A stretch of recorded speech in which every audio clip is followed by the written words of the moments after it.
see what this is like. Do I need to get this a bit closer, maybe? Maybe just have it a bit louder. How's that audio volume, folks?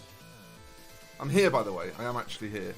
I'm just trying to figure out how best to make all this work. I might just need to play with my compressor a touch and get a bit more of that artificial gain. There it is. Output gain. Output gain.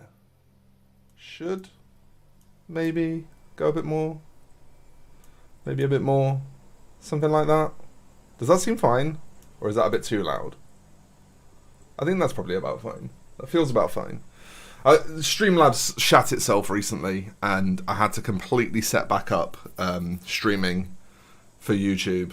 And I've done my best with the settings, but obviously they're all new. I didn't have any of them saved because Streamlabs shat itself. So I sort of tried to make everything balance how it used to balance and sound how it used to sound and look approximately how it used to look. But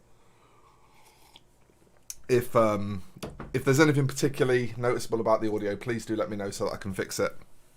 We're going to be working on Raldoran today. This is coming up in a tutorial. I'm actually going to use this for a gold NMM tutorial. But in order to do so, I need to get the red armor done first. And the workup, I've done the workup on the channel before. It's not a new thing per se, but when I've done it previously, it's been just kind of in videos, so short clips, quick instructions. And so I was just sort of sat here thinking this morning, like, well, the Friday stream is kind of sort of becoming a bit of a thing, despite the fact that I absolutely refuse to commit to it. But it's kind of becoming a thing. So maybe a cool thing to do with the Friday stream would be to use it to like prep for whatever commission I'm working on the next week. That won't always be the case because, I mean, well, for one, I won't always be doing a Friday stream. But, you know, it doesn't hurt to have some sort of loose theme to work from, right? It's not going to do any harm. So my Blood Angels workup is actually all GW colours. And I've started using out-of-the-pot colours, mostly because, honestly, because that's how other people like to work. That's something that other people find comfortable. So having a recipe for something like Blood Angels that is all out-of-the-pot colours just gives everyone else something very easy to follow whenever I use it on the channel. So if you ever see my Blood Angels, or if you ever see me painting any Blood Angel stuff, this is probably what I'm using. This is probably the recipe. So these three colours form the range of midtones, and then this is the highest highlight, and this is the darkest shadow. And obviously, those have a whole bunch of contrast between them, so it leads to a pretty nice high contrast Blood Angels look. If you're a fan of Blood Angels, then obviously I know that that's something some people have a bit of a hard time with, is finding a good high contrast look.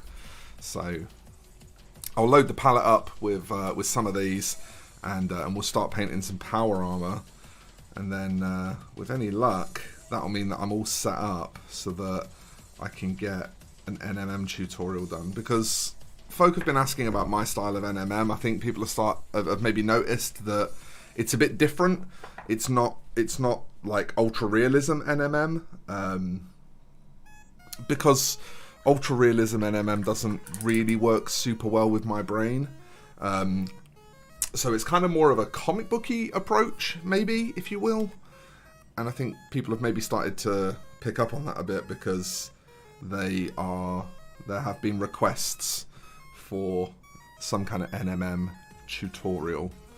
So I figured instead of doing a complete Raldoran tutorial, which would just be, another long character tutorial, I figured what might be a bit more helpful was something a bit more digestible.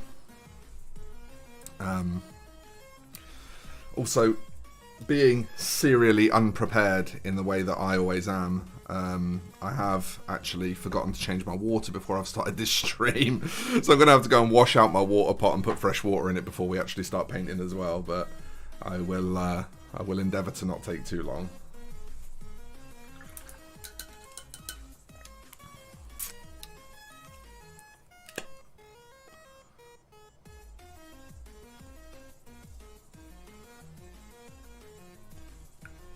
Go.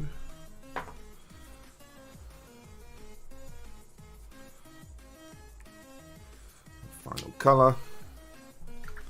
I imagine a lot of people are going to be lurking at work today. It's the only problem with the Friday stream. Friday daytimes, everyone's at work. Evening stream would be better. Friday evening stream, I guarantee people would watch that. Everyone's busy during the day. Right. So with that, I've got my palette set. I've got my miniature ready. I'm going to go and sort my water pot out. I will be right back in a couple of minutes and then we'll get painting.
Okay, we are now actually good to go.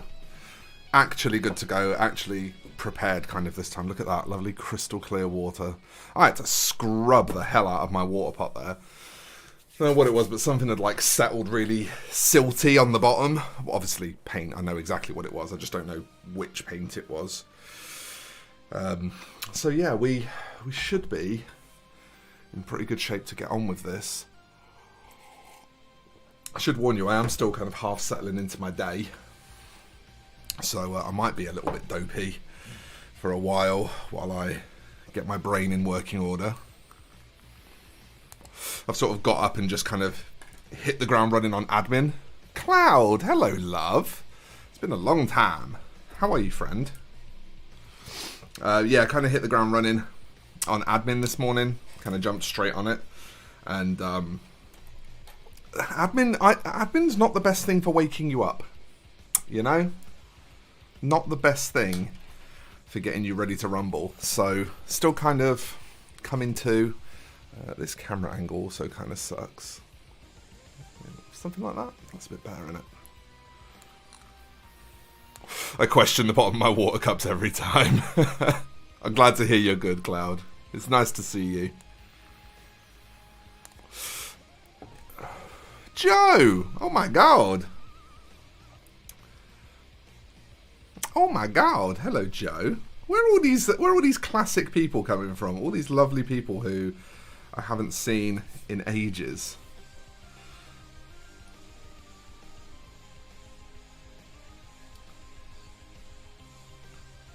What's the dealio? You're all very, very welcome. It's very nice to see you. So we're just going to be working, honestly, a little bit scruffily at first. There's not really much value in being super tidy initially, because all this trim we're going to have to rebase for the NMN anyway. So like, yeah, there's no point in, you know, eating detail by just slapping paint everywhere, but at the same time there's no point in standing on ceremony and being really careful, because it's all got to be rebased for the NMM. So didn't know where you went on our work nights now. Yeah, so I've not moved to YouTube as a streamer, Cloud. I actually don't really stream anymore, but recently I've just started kind of enjoying just sort of using streams as a bit of an excuse to kind of hang out with my community. I'm doing recorded YouTube content now, that's all I'm doing. But streams are sort of, as a kind of, you know, maybe once a week or once every other week, occasional thing, just to kind of make sure that I'm sort of staying connected with people and, you know, catching up with what other people's hobby is going like and that kind of thing. On that sort of front, like, I'm still really enjoying doing streams. I just need to, you know, obviously not do them very often, because it is woefully easy for someone like me to burn out on streaming. So I'm very, very conscious of the fact that I'm not getting back into regular streaming, but at the same time I definitely have been enjoying doing occasional streams. So I am still around, but YouTube suits me way, way better than Twitch ever did. I'm not really a streamer, you know. I'm a recorded content creator who enjoys the occasional stream. The regular streaming life is not for me. How have you been, Joe? You've been taking care of yourself?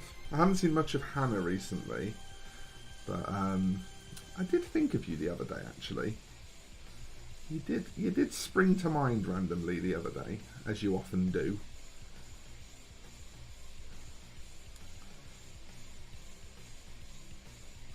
One of the great things about the ADHD mind, you can just be minding your own business and some random memory of like a friend or something will just be like boing out of nowhere.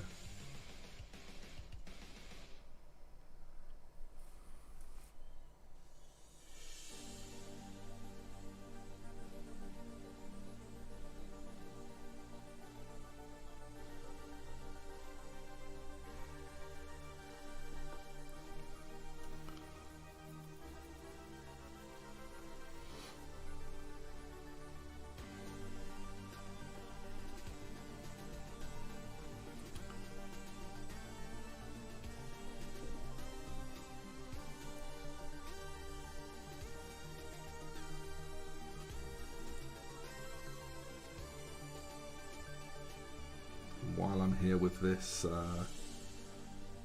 Baraknar Burgundy. I might base coat the little, for those of you that are familiar with this miniature, it's got a little arm on the base here.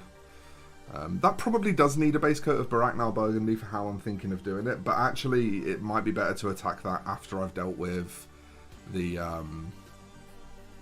main elements of the base, because I'm probably going to do some kind of dry brushing on this. You know, not as an entire finish, but there probably will be like some kind of dry brushing, so it might not be worth jumping in on that straight away. I've been alright. Life's a kick in the balls, but I get through it, yeah. Yeah, I know what you mean. It's all just a repeating cycle of setbacks and then overcoming them sometimes, isn't it? It can just be a bit like that. Yeah, but hopefully you are getting over the setbacks and focusing on the good stuff. I hope so.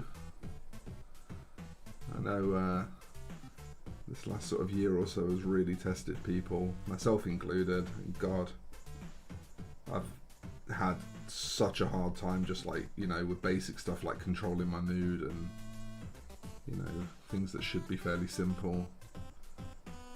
It's the Rona has been a test for sure. I think if anyone tried to tell you that they've kind of made it through it without any problems whatsoever, then I think they're probably not being honest. But trying to do that thing where I just focus on, you know, the good and the great these days. Trying to just kind of let everything else be water off a duck's back, to be honest. I'm someone who sort of naturally has a tendency towards focusing on negatives, and that's, you know, it's a terrible character trait. It's something really worth trying to overcome, and so I sort of reached a point of just realizing that, like, you know, dude, maybe you've got to start working on this for yourself, for the people around you. You know, try to be just a bit more of a positive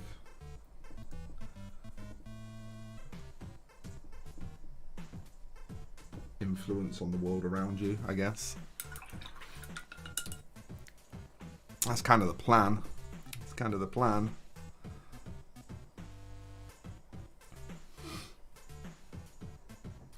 There are definitely some very tight spots on this miniature. I could totally understand why anyone would prefer to paint this in sub-assemblies, to be honest.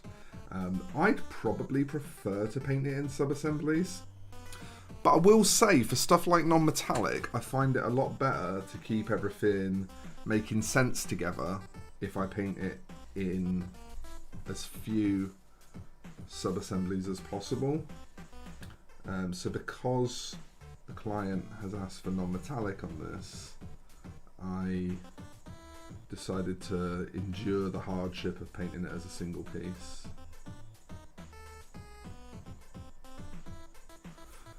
Despite the fact that that might be a pain. Started the new year with a new release. Oh, that's really good news. I know you've been like considering how to, or whether or not you want to go down that route for some time, so that's really, really good news. Even if it's, you know, even if it's not perfect from the word go, even if it takes a little time for everyone to sort of find their place in the new world, it's never a bad thing to try and rebuild bridges. You know, even when you're the wronged party, like I've certainly been in that situation where, you know, I was the one who was kind of done dirty to in one way or another, but I've still kind of decided to work at rebuilding bridges, because ultimately, you know, life is a very short thing, isn't it? It's quite a fleeting thing, and I hold firm to the belief that, you know, as I get to, you know, when I eventually get to the end of my life, I will probably regret every falling out and, you know, enmity that I've ever had in my life. Like, I'm just that kind of person, you know. I'll probably have this like moment You know, at some point in my later years, where I'll just be like, why didn't you just fix that? Why didn't you just repair that? Why didn't you just speak to that person or whatever? And you know, knowing myself to be that kind of person, I'm trying now to just let bygones be bygones, even with people who I maybe necessarily don't agree with, or maybe people who I sort of have strong personality clashes with, things like that. I'm trying to just get better at just letting go, and you know, not like, you don't have to be friends with someone to not be enemies with them. Do you know what I mean? It's possible to just have neutral relationships with people, and like, even that I think is better than being at each other's throats, than being enemies. So when it comes to like family especially, I think, you know, maybe it's better to at least aim for a neutral relationship, even if you can't have a good one.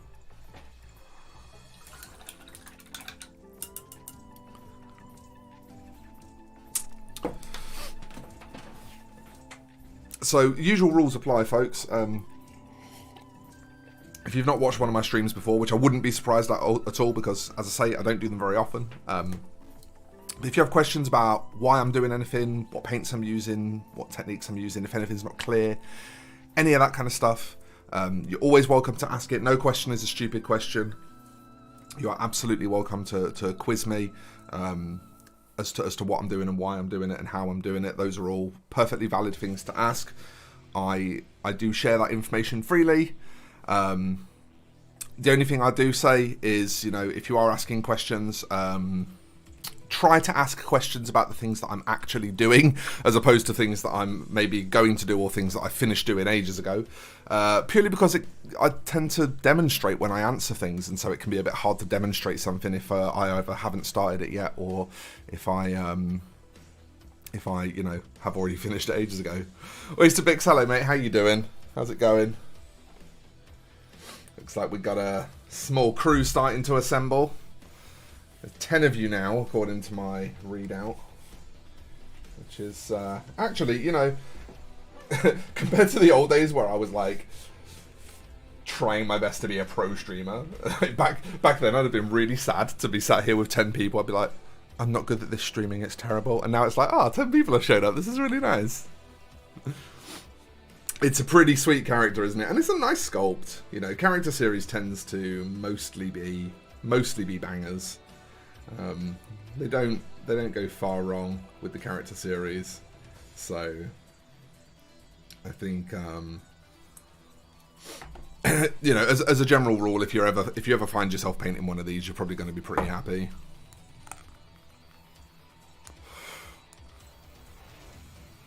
I'll tell you, it is nice to I now have my chat actually appearing on Streamlabs now, so I only have to look at one screen to look at both chat and to sort of check what my camera can see. And that's one advantage of Streamlabs dying, is that in setting it back up, I've been able to set it back up a little bit more how it should be. Managed to sort of remove some of the issues that were present.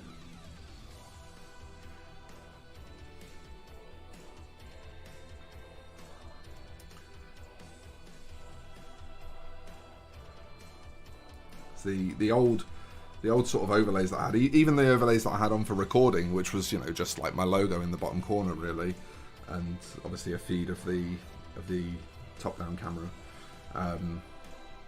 But all my old overlays were just built off of my stream overlays. I literally just took my stream overlays and deleted elements from them. And what that meant was that Streamlabs was actually set up to integrate with Twitch, and then I just swapped the individual settings to allow it to integrate with YouTube instead.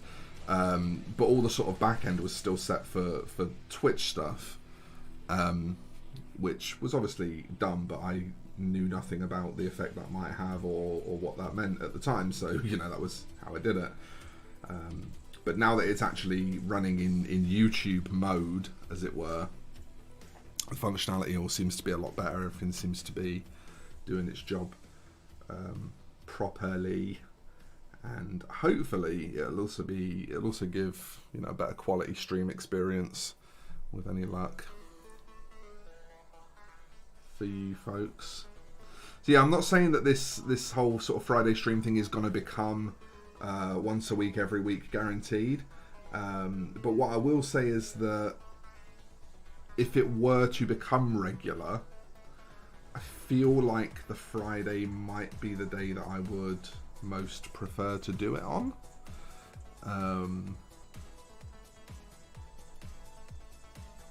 So I'd be interested to know how people feel about that. How people feel about this kind of time slot being somewhat regular. I'm not saying that it will be, so please do not hold me to it. But I'd be interested to know how well this kind of time slot works for people, because this kind of time slot works really well for me. So if I were to do something, you know, once a week, this would be the space for it to live in, really.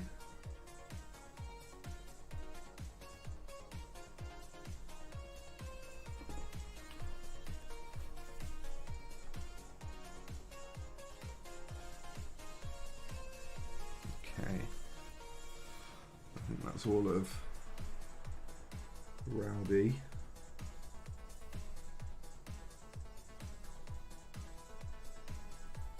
I think just his other arm to do now, which is separate.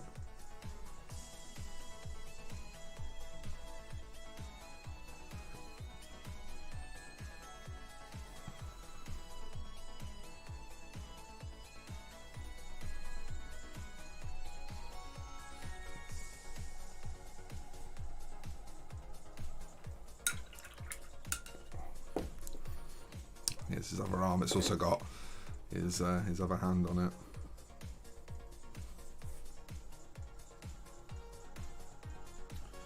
Now the demon blood, in the reference art,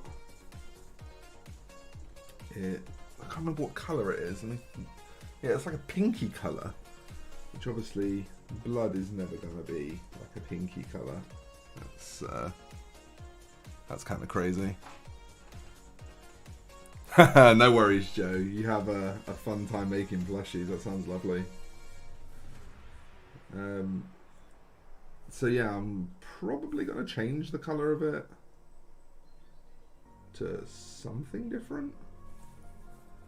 But I'm sort of a little bit undecided on exactly what that change is going to look like right now. I might go for like a neon green blood or something. That'd be pretty cool. Like the Kimura in Gaunt's Ghost, because I think it's supposed to be like a demon arm.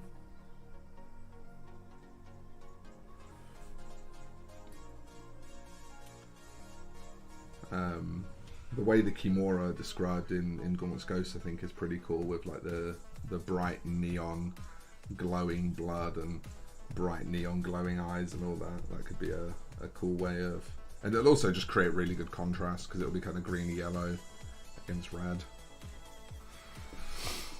So that could be the way to go with the blood.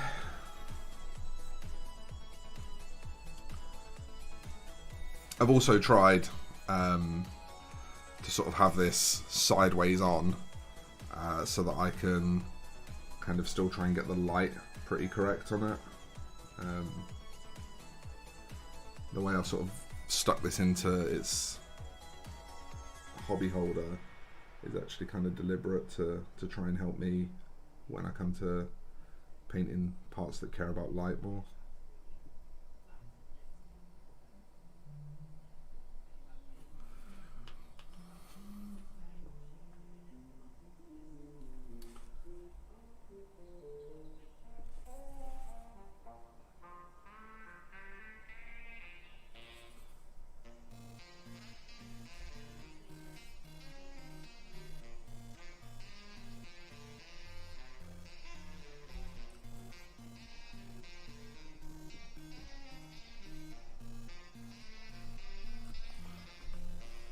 Would be kind of handy with a mini like this, to be honest, to maybe have his arms magnetized.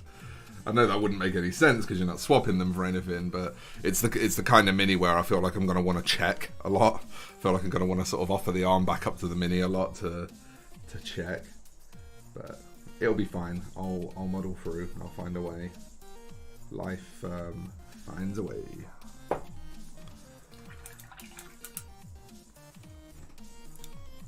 Okay, so for step 2, I'm going to take some of my burgundy and some of my Mephiston red.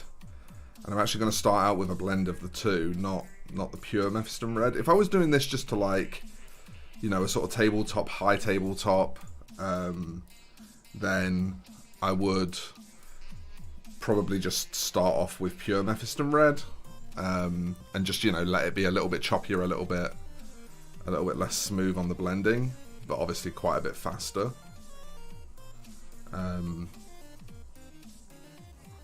But because I'm doing this to, you know, I want it to be a nice display piece. That's what the Mini is created for at the end of the day. So that's what I want to do. So the plan here is, this is not really glazing in the way that you would normally think about glazing, because my paint is still way too concentrated.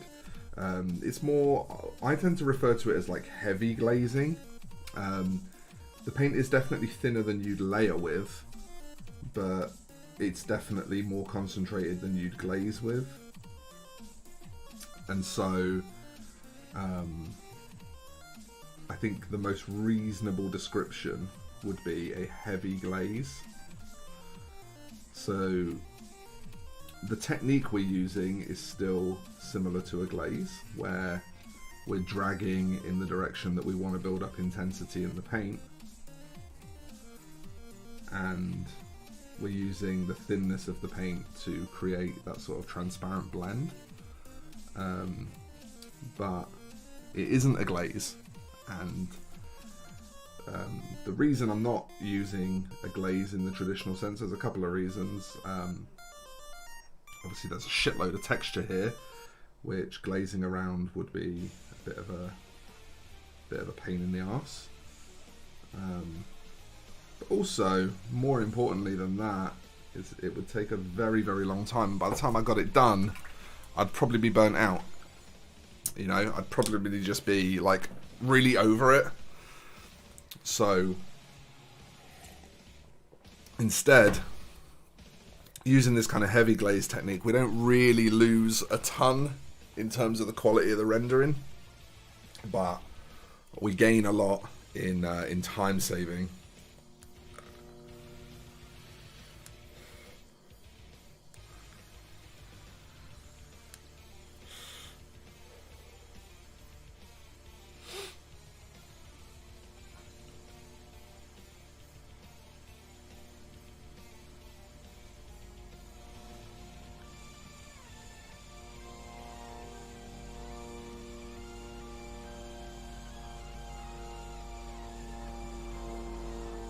Jesus, can you hear that helicopter coming over?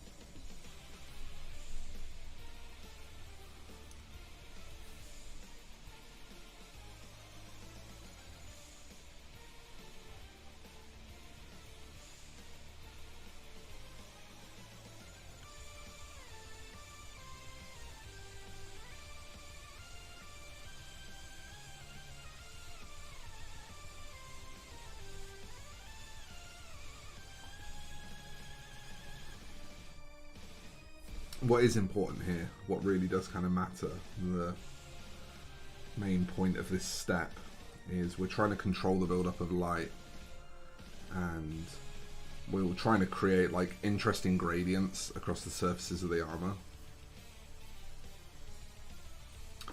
So what we do want to remember is that whilst we want every colour that we use in this process to be present and to be playing a role,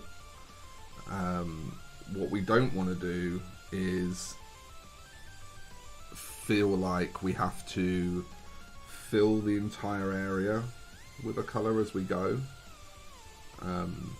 We want to make sure that we are showing kind of some degree of gradient, some degree of build-up. And this will really matter as we get to the later stages of the blend, where we're putting sort of the sharper highlighted parts in that aren't really blended anymore, because they are so high contrast and so strong in coloration that they will just kind of wipe out the previous work if you haven't committed enough to making sure that previous work is you know, well distributed. So it matters you know, how far you go with this stuff. You do want to make sure that you're actually using these colors and not, you know, not just kind of laying them all over each area.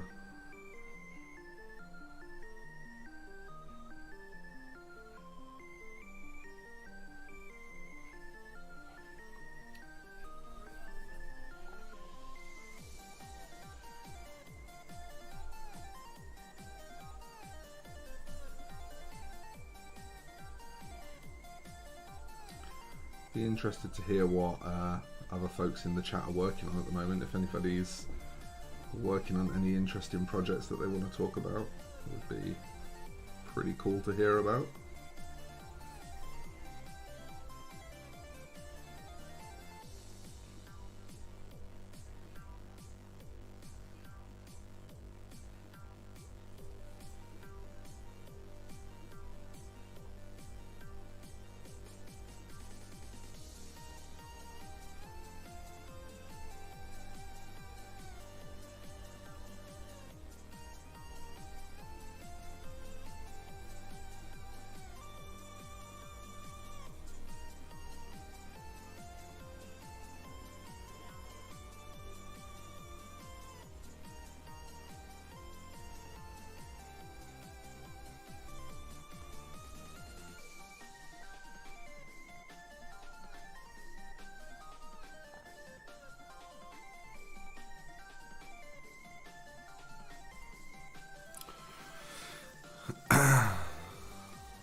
The Silent King in khaki and red. Interesting. Interesting. People don't really tend to use much in the way of like greens and khakis and beiges and like natural tones on Necrons, do they? I think there's definitely some space to explore there.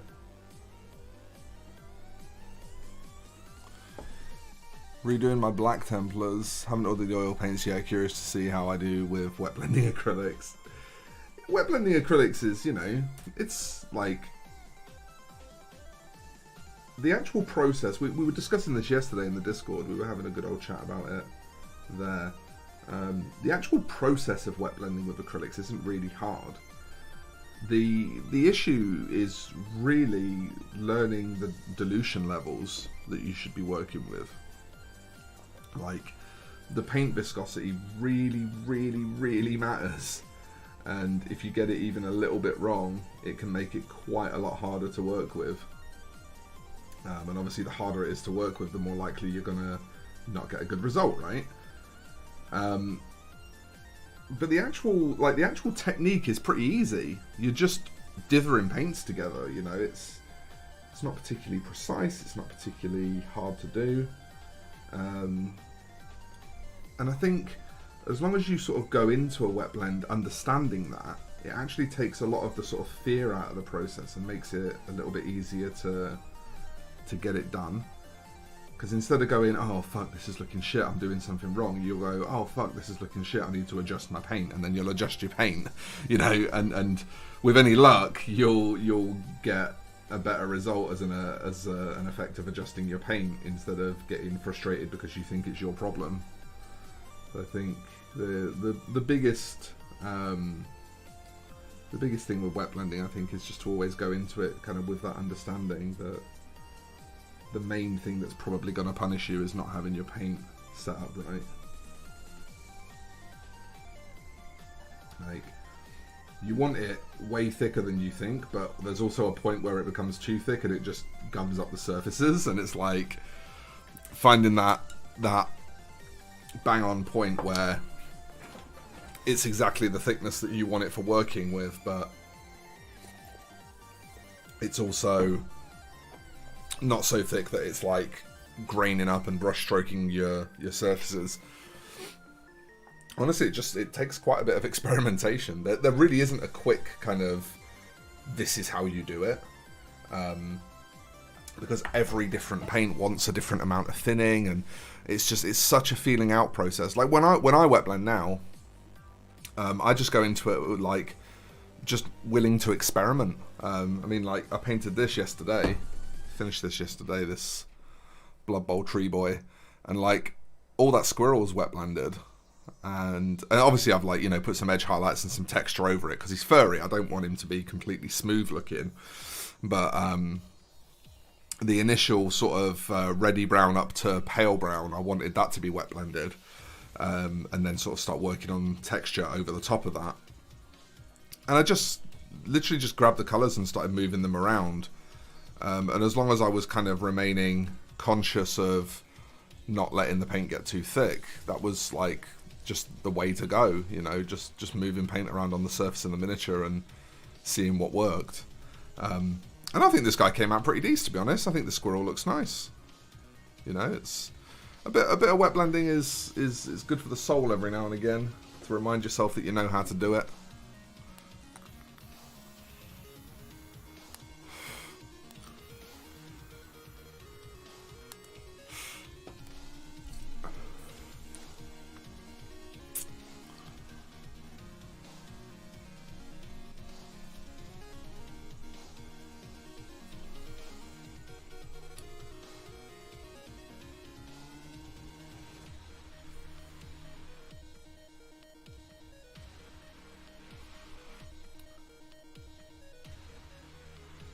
This shoulder pad will be interesting as we're doing the red armor on it, because a lot of the areas where the armor starts to open up, there will then be sort of shadow from the ornamentation. So I'm not quite sure how this shoulder pad's going to play out yet, but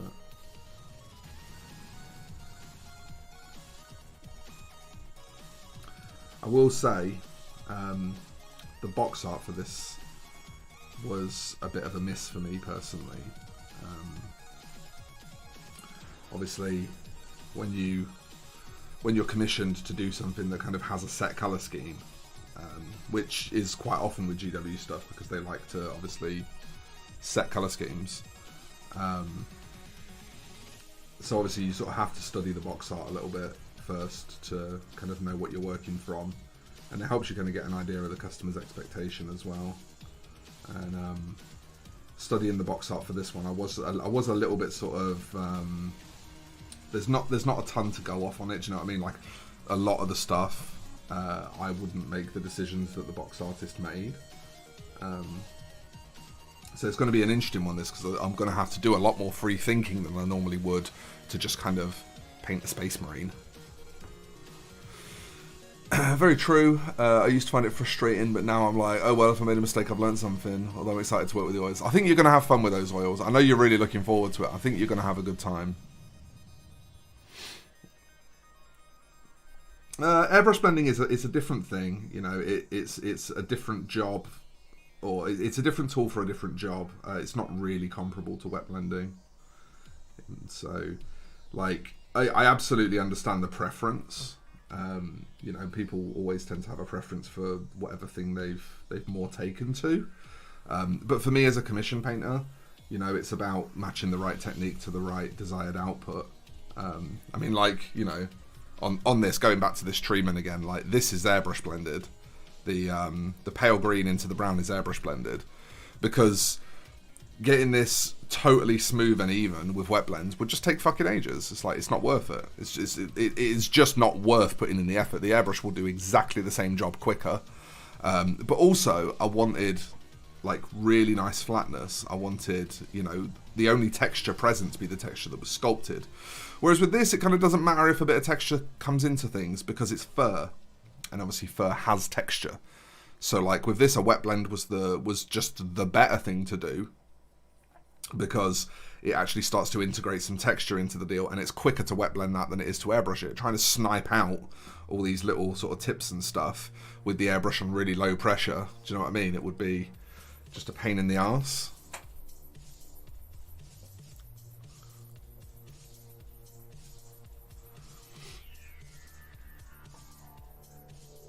Yeah, wet blending definitely, like, it can be a ball ache, and I think for most people who find it a ball ache, it's usually a case of just having a bit more of a think about the thickness of paint you're working with. That's usually the answer. Obviously not always, you know, sometimes there will just be sort of something that your brain just isn't wrapping itself around, and I've definitely had that in the past with trying to learn new techniques. I mean, I'm still kind of practicing it. I've not really got it to the point where I want to use it on minis, but for example, loaded brush blending, when I was first sort of starting to get my head around that, I was just finding it really difficult at first to replicate what I was seeing other people doing. My brain just didn't want to do the same thing. You know, I've got to the point now where I sort of feel like I know what I'm doing with it, but I don't necessarily have the confidence with it that I'd want to use it on a job. I feel like maybe if I used it on a job, I probably would end up cocking it up just to celebrate the fact that I had the balls to use it on the job. So I've avoided so far actually using it on any kind of paid work, but there was definitely that barrier at first where it was just like I was just finding it a ball ache and I couldn't really figure out why. So I get where you're coming from. There definitely are some things like that that our brains just don't want to take in properly, or that our hands just don't want to, you know, replicate what we're seeing other people do. That can certainly be a thing for some of us. Some painters are lucky, you know. Some people are able to just analyze a process and assimilate it instantly, and I'm jealous of people with brains like that. If a person who has a brain like that happens to do miniature painting, then you tend to sort of know that they're that kind of person very immediately, because they'll just learn so quickly. My other half is a bit like that, to be honest. She's very, very good at assimilating information and kind of applying what she's learned practically. I mean, she's painted about 3 minis ever, and I would say in terms of like ability level, she's probably where I was at after about 2 years, 3 years, and she's done like 3 minis. Do you know what I mean? But some people are just like that, right? Some people are just able to take on information like that and instantly apply it. It's incredible to see, you know. It's certainly nice for me, because it means that because she doesn't mind painting the odd mini every now and again. She's not into the hobby or anything, but she's quite happy to, you know, occasionally grab a mini just for a bit of fun. And it does mean that if I've got like a personal project that I need a bit of help chunking through, she's happy to sort of step in and give me a hand. As a commission painter, do you find that you lose motivation for your own work because you spend so much time doing it for work? I'll be honest with you, like, logic would dictate that would be a thing, and it probably is for some commission painters, but I'm so busy that I don't get to work on my own stuff very often, which tends to mean that by the time I actually have the free time that I'm allowed to work on something of my own, I'm so hyped to just be allowed to work on my own thing that the enthusiasm kind of carries me, even if I am a bit sort of knackered from doing a lot of painting. So personally, I don't experience that, but I definitely could see other commission painters doing so. But then at the same time, I think that an element of it is also personality based, because like when I was a professional chef, you know, I would quite happily cook for 12 hours a day, but then, you know, at the end of my week, not the weekend, but the end of my working week, on my days off, I was more than happy to cook dinner, because I just enjoy it. And I think, you know, if you love something enough, then it's very seldom a chore. And to be honest, the only time it's ever really a chore is just if it's not going well.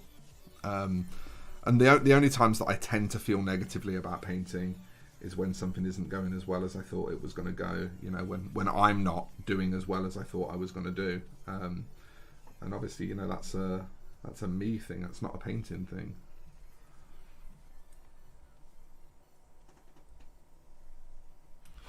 Only asking, I'm a car restorer by trade, and I find when it comes to my own vehicle, I have no motivation due to doing work all the time. Again, I think it's, you know, like, I can certainly see the logic in not wanting to do the thing that you do for a living when you're off. That does not surprise me at all. It just doesn't play out that way for me for some reason, and it's probably just the kind of slightly weird way that I'm wired.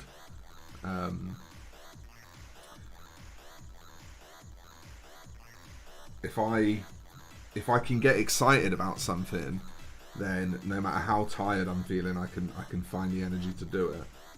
But if I can't get excited by the idea of something, then it can be quite hard for me to motivate myself. So in the case of something like painting, like I say, because it's quite seldom I get to work on my own stuff, because I'm virtually all day, every day painting other people's miniatures, often by the time I'm allowed to paint one of mine, quote unquote, I'm just so fucking stoked to be working on something of my own that it never really occurs to me to be sort of fed up or sick and tired of painting. Just kind of pleased to have the opportunity to do it.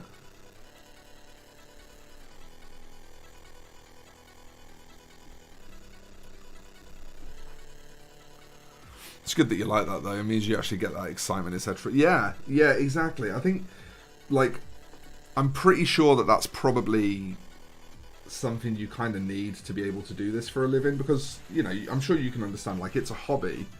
It's supposed to be fun. And that means that, like, a lot of how we think about Warhammer, a lot of what we do is geared towards having fun. And if you remove that fun element from it, it suddenly becomes quite hollow, quite empty. And so, like, if that's your job, then preserving the sort of fun element is really important. And that's, honestly, to be completely truthful with you, that's a lot of where my love of, like, making content, doing stuff like this, you know, that's a lot of where that kind of thing comes from.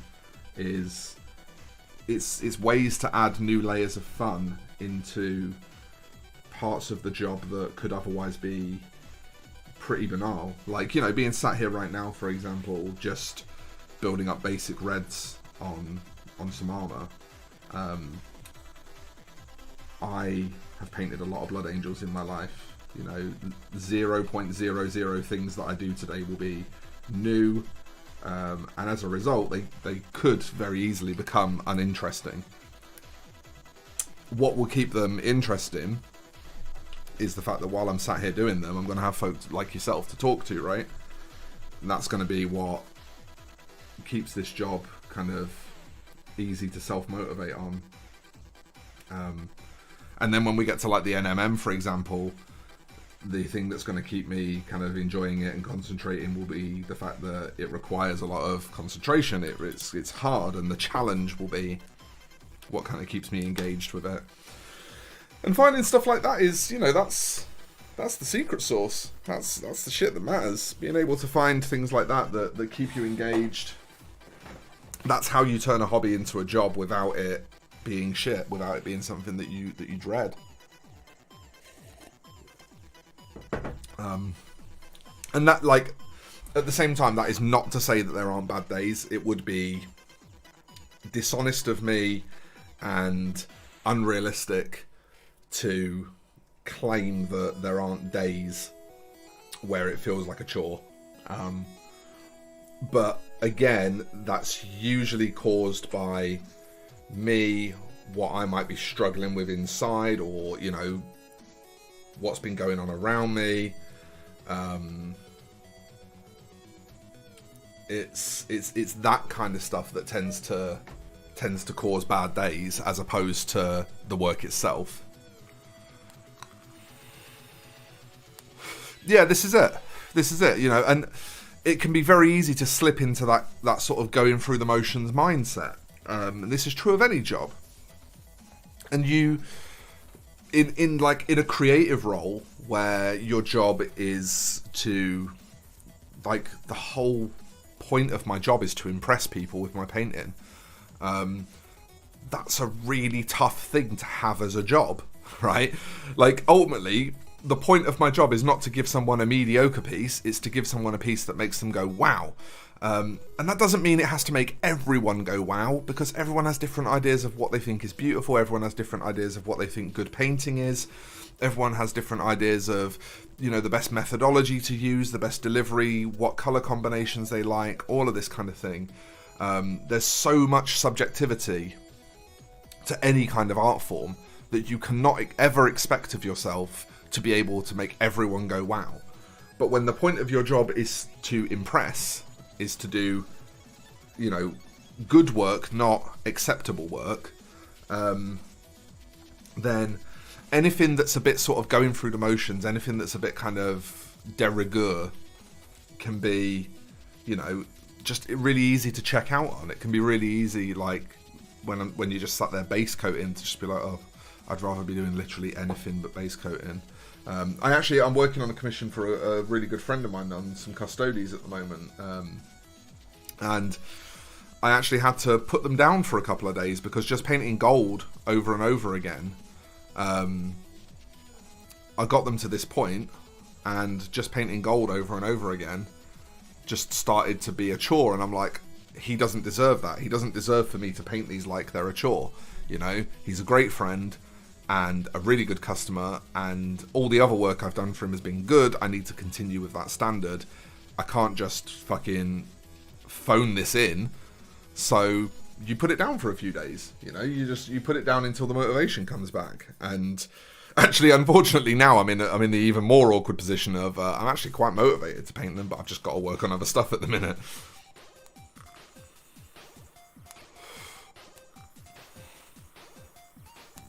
That's awesome, Adam. Thank you. I appreciate it. I'm working really, really hard on getting better at at being a content creator. It's not the easiest thing in the world. It's not something that I, you know a whole bunch about just immediately.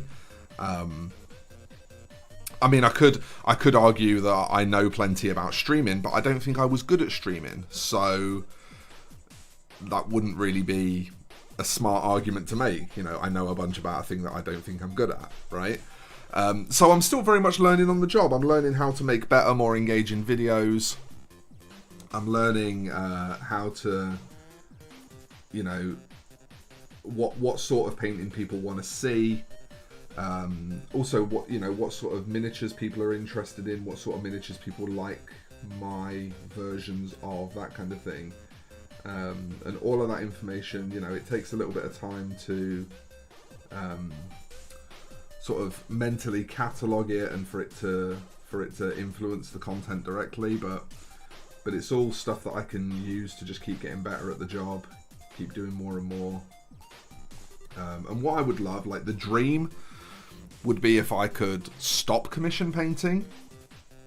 And if, you know, the content and my Patreon were what actually sort of provided my living wage, and then instead of commission painting, what I would want to do is just paint models and give them to the community, just fucking hook people up, because there are so many folk who, like, they really love the hobby and it really means a lot to them and it really brightens their day, and like they want to do it all the time, but they just can't afford to hobby all the time. And I would so love to be able to just pick random people from my following and just be like, this month you get this display painted Space Marine Captain or whatever, you know, and just be able to like hook people up, you know, here's a Keeper of Secrets that I did, shit like that. And I do think, like, I think that is an achievable goal, but I do need to get better at content creation. You know, I do need to work on my art more, as it were, to be able to do that. And so that's kind of the quest at the moment, is to just continue to develop my skills as a content creator, to continue to get better at that, and hopefully get good enough to be able to stop doing commission painting and kind of, you know, focus more on like the community building and you know, making the hobby a great thing for other people.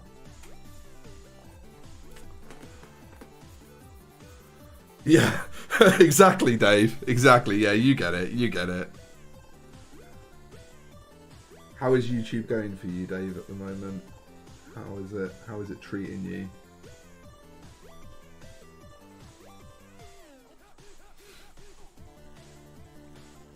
But yeah, no, I definitely agree with that statement. That was one of the reasons why I did that stream the other day, where I showed people like what goes into just editing a simple video, and that was just a simple video, you know. That was sort of in the range of like the easiest stuff that I have to do for work. When it comes down to it, I think, you know, Dave sort of hit the nail on the head there. Like, it's one of those things that it looks very easy until you try to do it yourself, and then you suddenly realise just how not easy it is. There's a hell of a lot of time and energy and effort and learning and mistakes that go into creating content on YouTube, and you only get good at it by continuing to do it. But I do hope that I can continue developing those skills to the point where, whether it be directly or through Patreon, they're able to pay my bills, because I really do sort of hold on to this dream of just wanting to just do something big for the community. Like, I want to get to the point where, like, you know, I could buy fucking 5 copies of Cursed City and just give them to 5 random people that can't afford one. Do you know what I mean? Like, I fucking would so love to be able to be that person that can do shit like that.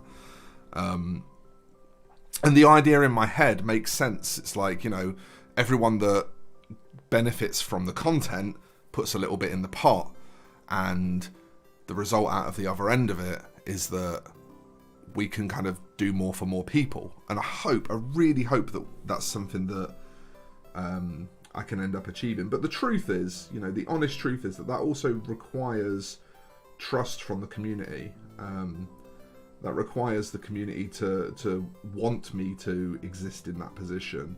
And that's something I've got to earn, you know, and I can only earn that by trying my best to do good work and help folk out right now off my own back.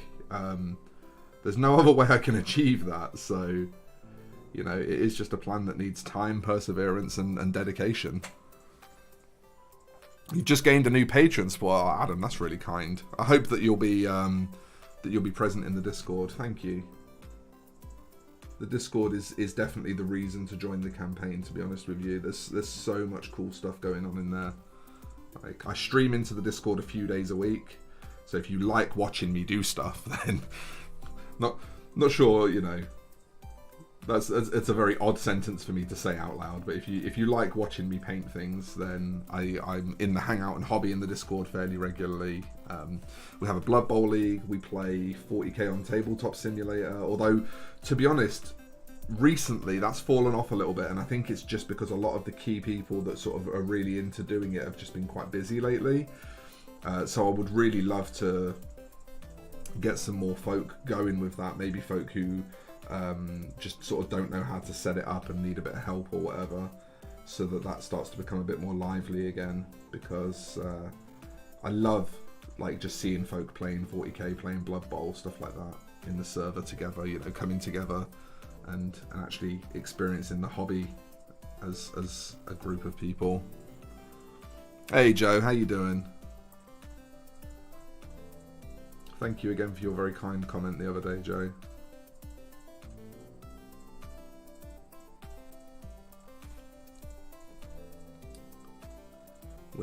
We are Blood Angel in today.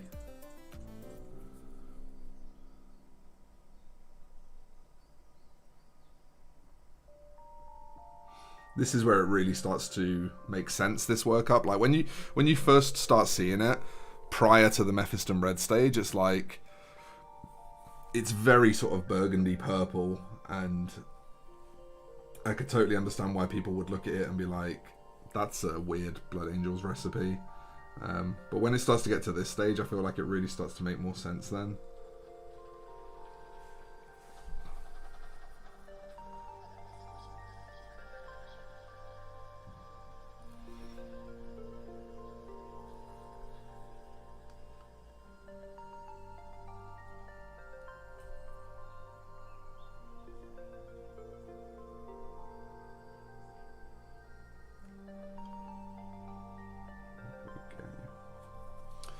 Got to keep building these up to a nice bright red.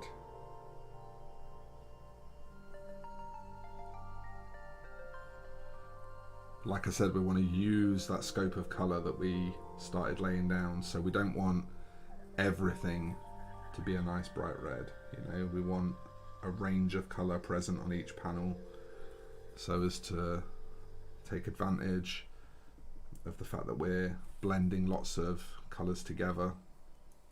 There's no point in doing it if you're not going to use it, right? You may as well just fucking spray the whole thing Mephiston red if you're going to leave it flat. So we want to actually make sure that we're getting something out of all that extra effort. I'm doing good, Joe. Yeah, today's big shop day, and I've got a Sigvold to start when it arrives. So it's going to be a busy weekend for me. Like, I'm going to finish this stream. Probably about sort of 3, half 3, then at about 4 o'clock we're going to go and do a big shop when Jen's finished work. Then I'll get back, build Sigvold. Tomorrow we'll get up probably quite early, do a post office run, come home, and I'll start work on Sigvold. And then, like, Sunday I'll probably have to do a little bit of work. I'll try not to work Sunday. I don't really like working Sundays if I can help it, but when you're self-employed, you know, you've just sort of got to work when you've got to work. So fingers crossed I won't have to work on Sunday, but I might. And then like Monday and Tuesday will be just fully dedicated to painting Sigvold. So that's going to be good fun. I'm looking forward to Monday and Tuesday. But all in all, you know, if I know that I'm coming up to a busy few days, then I'm generally in a pretty good mood about it, to be honest. Dave, yeah, I'm actually booked in with my sponsor to do some in-person painting classes in the future. But obviously at the moment we can't do these things. But I've done kind of similar stuff in the past, and I wanna get more into doing that kind of thing. I really like doing stuff face to face. That's kind of much more where I believe a lot of my core skills lie, to be honest. But obviously, you know, in order to kind of both keep my hand in and to be able to just continue offering the service, I've been doing distance painting lessons over like Zoom or Discord. I really prefer doing them over Discord, but Zoom at a pinch. And it's been great. It's actually been really, really good. I love teaching. Teaching's one of the best parts of the job. Oh, you've got your Real Ventress coming. Nice. I think I've got a commission coming for that soon, actually, Joe.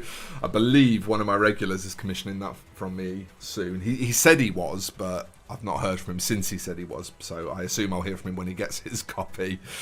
But yeah, teaching is definitely one of the parts of the job I most enjoy, because it's just, you know, it's a direct encapsulation of why I want to do this in the first place. It's taking something that I have and giving it to someone else so that they can carry it forward and continue to use it and benefit from it.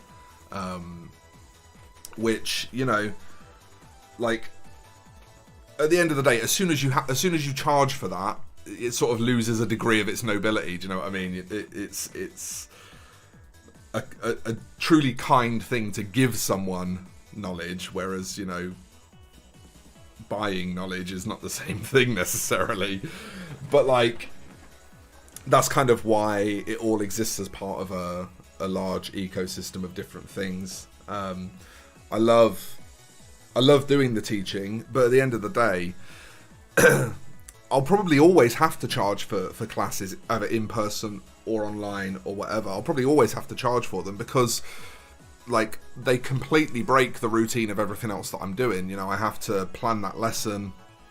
I have to specifically take time out with just that one person. You know, I usually have to buy a model for that lesson. So, you know, when it comes to content, that's more, it's more incidental. It fits more into my life. It's the case of, you know, this is just the miniature I'm painting for this commission or whatever.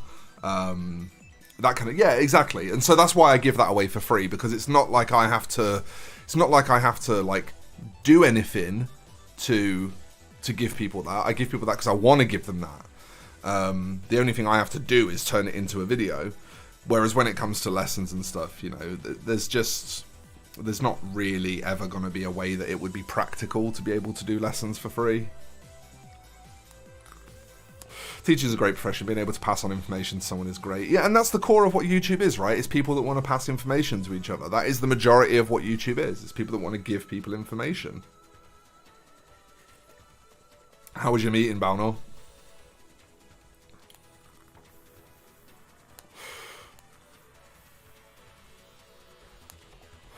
It's understandable charging to teach because people have bills to pay, just the world we live in. Videos and streams you produce give more than enough information. Yeah, this is how I hope people will understand it. But at the same time, you know, being someone that doesn't have like a ton of self-confidence, I sometimes feel the need to kind of openly say that because I don't necessarily always feel like what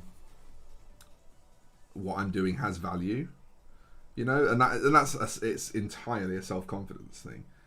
I just don't have the best self-confidence in the world, and so sometimes I doubt the value of my contribution.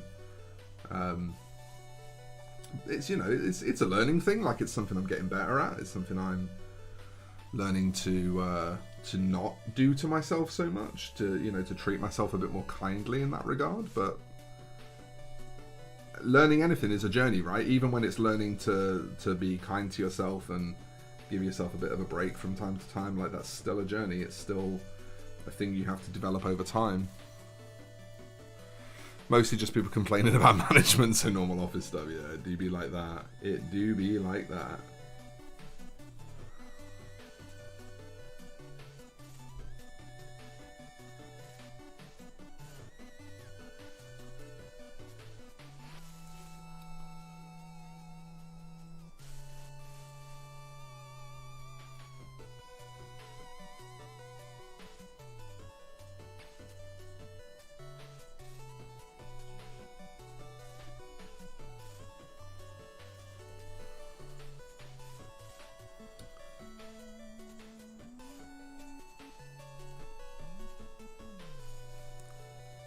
How long have you painted for, and did you keep it up consistently?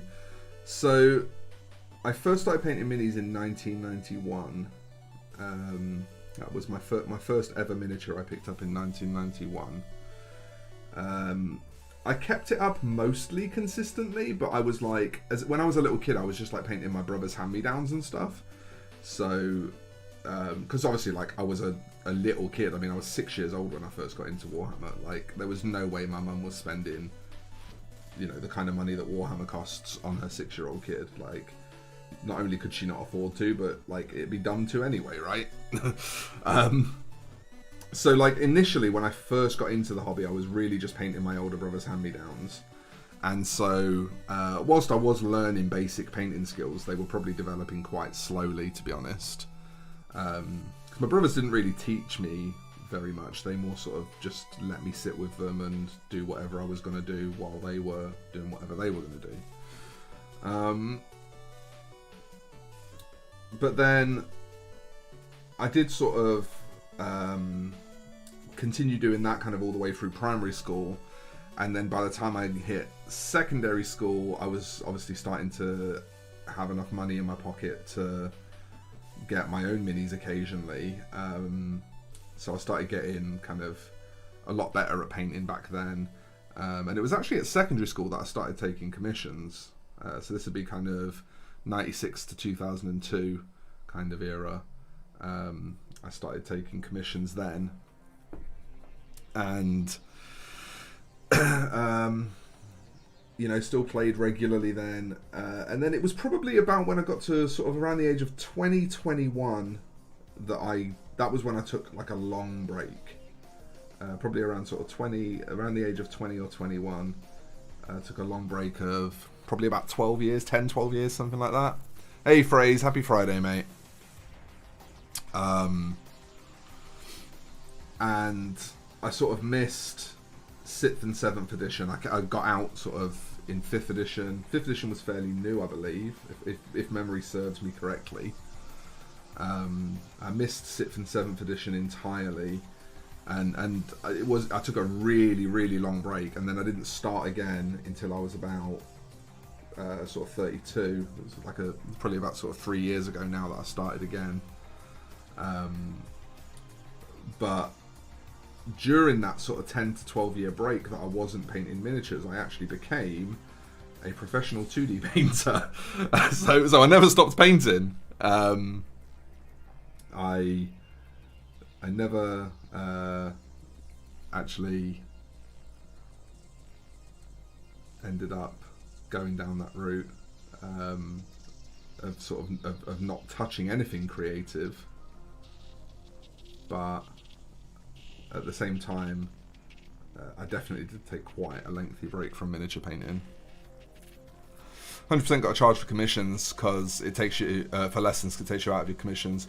Of course, to go to the tabletop events to a class. Yeah, I definitely want to do something like that. It's real good fun. But you're exactly right, Dave. That is kind of why you have to charge for lessons. Like at the moment, because I'm dependent on commissions for my income, I have to charge for lessons. If it gets to the point where the plan is starting to come to fruition, there might be a different way that can be restructured. But it would probably be like group classes or seminars or something. It probably wouldn't be one-on-one tuition like I do now. The one-on-one tuition is just both time-consuming, and it completely draws you away from everything else that you're working on.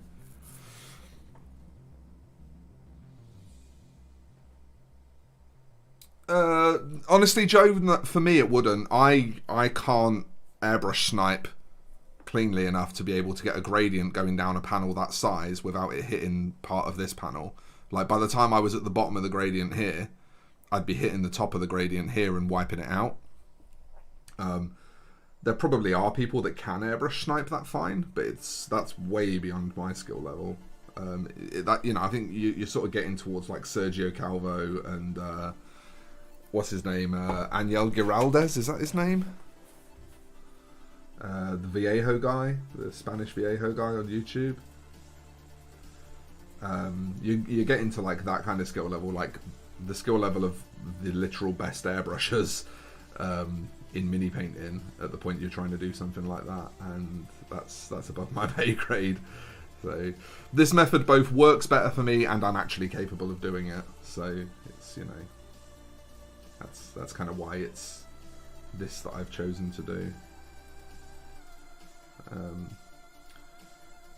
Plus, in terms of looks, I'm not quite looking for airbrush smooth, so I don't know that the airbrush would be the right tool here anyway.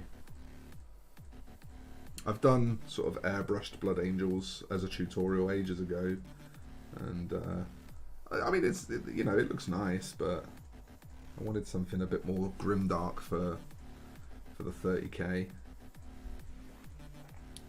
Ángel Giraldez, yeah, that's what I thought his name was.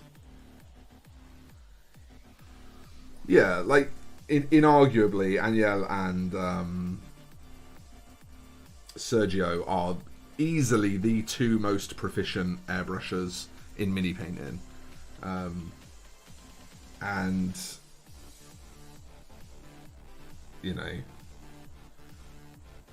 what they can do is not what most people can do. I wouldn't even say that I'm that good with an airbrush, to be honest. I haven't really dedicated a ton of learning time I mostly use an airbrush just for sort of where it will obviously give me a speed advantage. That's kind of the main reason I own one. And any areas where it would be sort of obviously advantageous from a speed perspective to airbrush something, that's usually where I'll come in and airbrush it. The rest of the time I tend to find a brush-based workup, because that's just kind of the... I'm just a very, you know, I'm a very traditional painter. Like I'm a 30-something who's painted for like 30 years. So a brush is very much what feels natural to me, you know.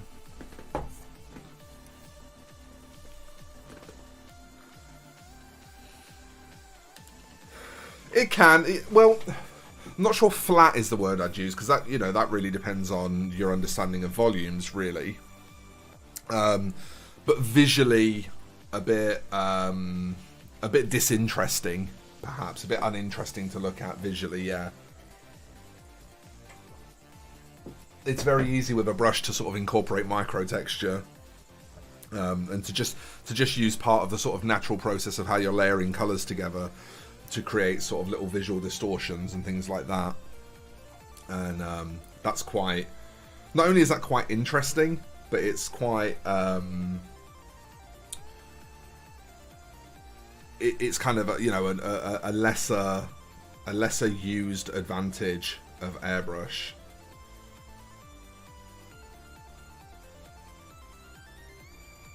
Sorry, a lesser used advantage of traditional brush. Oh mate, you'll have a good time with it. It's good fun. It's the thing with like airbrush and space. A lot of people really have sort of quite heavy concerns when it comes to airbrush and space. Like, they don't take up as much space as people think they do, unless you're going like full industrial with it. But hobbyists love to go overkill with things, and it's like it's really tough to say this in a way that it doesn't sound like I'm advising either bad or unsafe practice, which is not what I'm doing. You should always operate at the safest level that you feel is necessary, in everything that you do, not just airbrushing, not just hobby, in every single thing that you do. You know, you should always be at the top end of however safe you feel you need to be. Because it's really, really important to not harm yourself when you're doing these things. But at the same time, things like an extractor, for example, I airbrush pretty much every day in this office. I don't have an extractor. There isn't paint settling around on all my stuff. The only thing that gets overspray on it is like my wet palette, 'cause it's at the back of my painting area. My wet palette is just here off shot. And that's the only thing that picks up any overspray. Because the paint particles are heavier than air, they sink. And you're brushing at like really low pressures comparatively. Like, we, as mini painters, we think of like, you know, 30 to 40 psi as being high. And 30 to 40 psi is not going to propel that paint all over your room and cover your walls in overspray. And like we all sort of go around every couple of weeks and do a dust in the office, and, you know, do a bit of a reshuffle, because obviously it's a working space. It does tend to get a bit untidy after a while, and we never find paint build-up being the problem. Even when my computer's down under my desk at the moment, but even when my computer was back up on my desk, and my computer has water cooling, so it has intake fans and outlet fans, which means that it's actually pulling air into itself and then pushing it back out the back. And it has 4 fans pulling air in and only 1 exhausting it back out. So it's very, very, very efficient at actually pulling air into it to keep it constantly supplied with cold air. And even my computer doesn't have paint deposits inside it. And it used to be up on the counter. Like, now it's under the counter. But for a really long time, it was up on the counter. And even then, there was no paint deposits. So, like, people's belief that you need an extraction booth, for example, I think is just vastly exaggerated. I think it's just people being really scared that they're going to fuck themselves up. People saying that you need like a really good quality respirator for airbrushing. Again, super fine particles, you probably want a really fine respirator. But like, you try airbrushing, like, say for example, if you a test that you can do at home is put a piece of white paper down on your desk, take like a corona mask, a COVID mask, and hold the mask sort of here, like a few inches up from the desk, and spray onto the back of it and see if any spray goes through it. Like, those masks, even just like a normal COVID mask, just a normal cloth COVID mask that we all have now, that literally every single one of us has now, will stop that paint going into your lungs. Like, you really don't need a 50 quid amazing spray booth air compressor. Those, respirator. Like, those are designed, it's because I said respirator as I just read Isaac's comment. Those are designed for people that are working in spray booths with spray guns. I have worked in a place that had a spray booth, and I have worked with people that use spray guns. They create way more paint, and the paint is of a way finer particle. Like, if you're talking enamel paints that you're thinning with alcohol, if you're talking oil paints that you're thinning with spirit, if you're using those things through your airbrush, you absolutely need a respirator, because they create very, very fine misted vapors in the air that will go through your mask, that will get into your lungs and are extremely harmful. But if you're talking about paint thinned with water, which is what most of us are airbrushing with, you just don't need all that equipment. You need a COVID mask, a compressor, and an airbrush. And that's all I use. And even if I'm on stream, I don't even wear the mask if I'm airbrushing on stream. Which I know is naughty, but that's my choice. I choose to take that risk. I shouldn't do that, but I choose to take that risk because I want to still be able to talk. And when I used to stream regularly, I would often do that. But yeah, in terms of footprint, like a large shoebox is enough kind of space.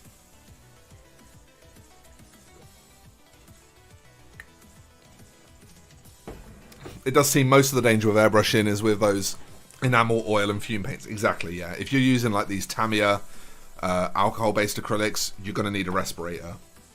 If you're using oils, you're going to need a respirator. Those things really do matter. And that is like super important. You really can't overstate how much that matters. But like, again, it's kind of, it goes back to that thing of like inadvertent gatekeeping. Like, people are so hot on convincing new airbrushers that they need to buy all this expensive equipment in order to be able to airbrush. And so people think that the barrier to entry for airbrushing is like 4, 5, 6, like hundreds and hundreds of pounds. And the cost to get into airbrushing is like 200 quid. It's probably a third of what people think it is, because people think that they need all this expensive equipment, because we're so convinced that we have to tell people that they need an extractor and a respirator, and the extractor has to be one of those ones that's like got a it can't be a recirculator, you know, it has to be one of those ones that's actually ducted out, that you can like get the flexible ducting and hang it out your window. And it's like running a fucking airbrush, not a laundrette. Chill. I used my face mask first couple of days when I got an airbrush, blew my nose, and it was black with primer. Yeah, that's what I mean. Like the hairs in your nose are gonna stop more paint than most masks will.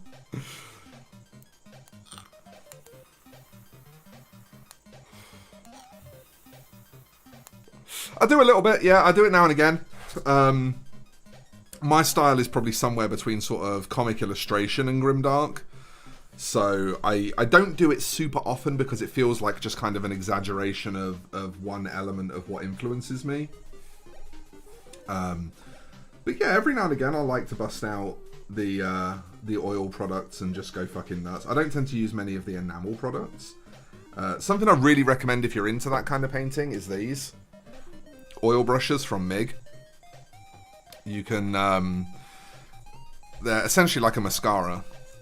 They've just got a little brush here, and it's just a slightly thinned down oil paint. It's like a ready to use oil paint. But one of the areas where they're really, really good, if you just give me 2 seconds.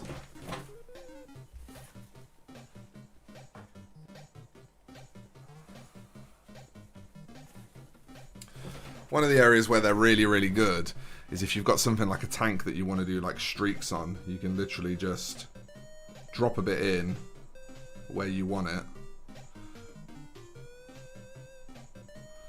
And then using a clean brush, you can just kind of streak it.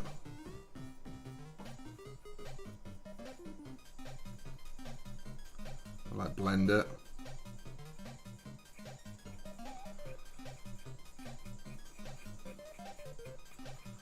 You can sort of blend it out as far as you want to, just by repeatedly kind of removing paint. You can even use your fingers a little bit. They're just so convenient. So convenient. Just keep stretching it till you get it where you want it. And like that's just really, really nice streaking now, you know. That took like no effort, no time, and it's just really nice streaking. And then if I wanted to, I could then go to like, say the rust colored one. Go straight over the same thing, but just a little bit more sparingly.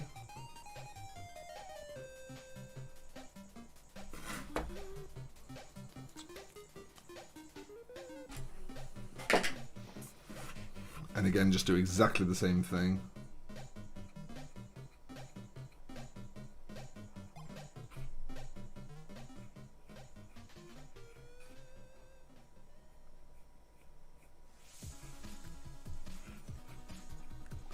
Just start to blend it out.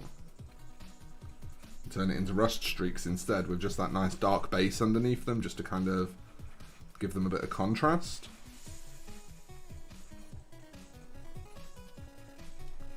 Yeah, if you're into your like oil products, this is a product that I discovered recently that I'm a huge fan of. There you go. Really, really nice rust streaking. Like 2 seconds, right? Like no work whatsoever. And it just looks lovely. It looks exactly like what you're after.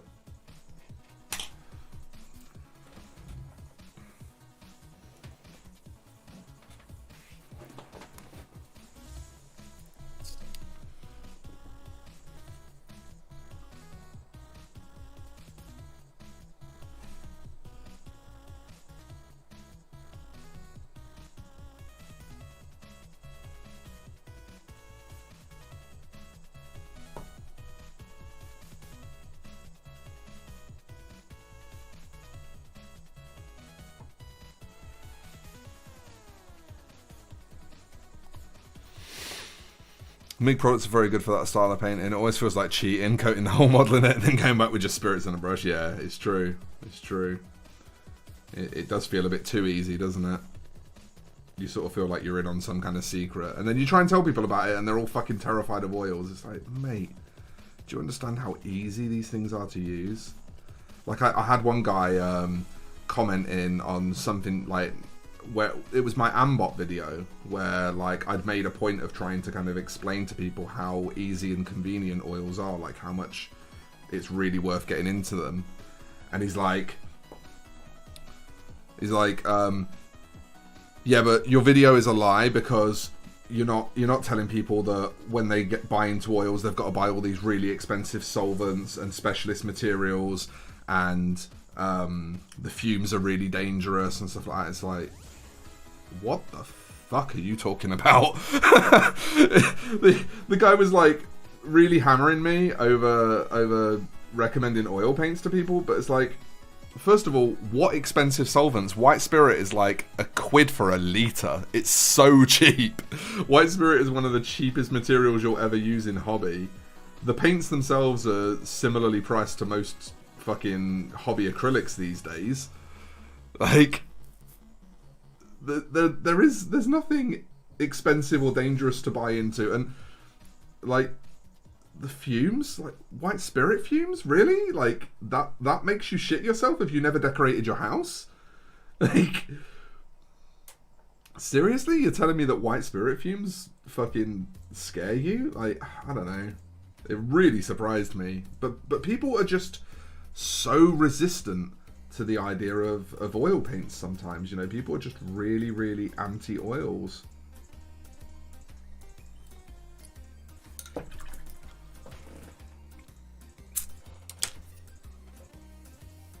Exactly, you're never going to get through a litre. I actually have to decant mine. I've got a little vape bottle.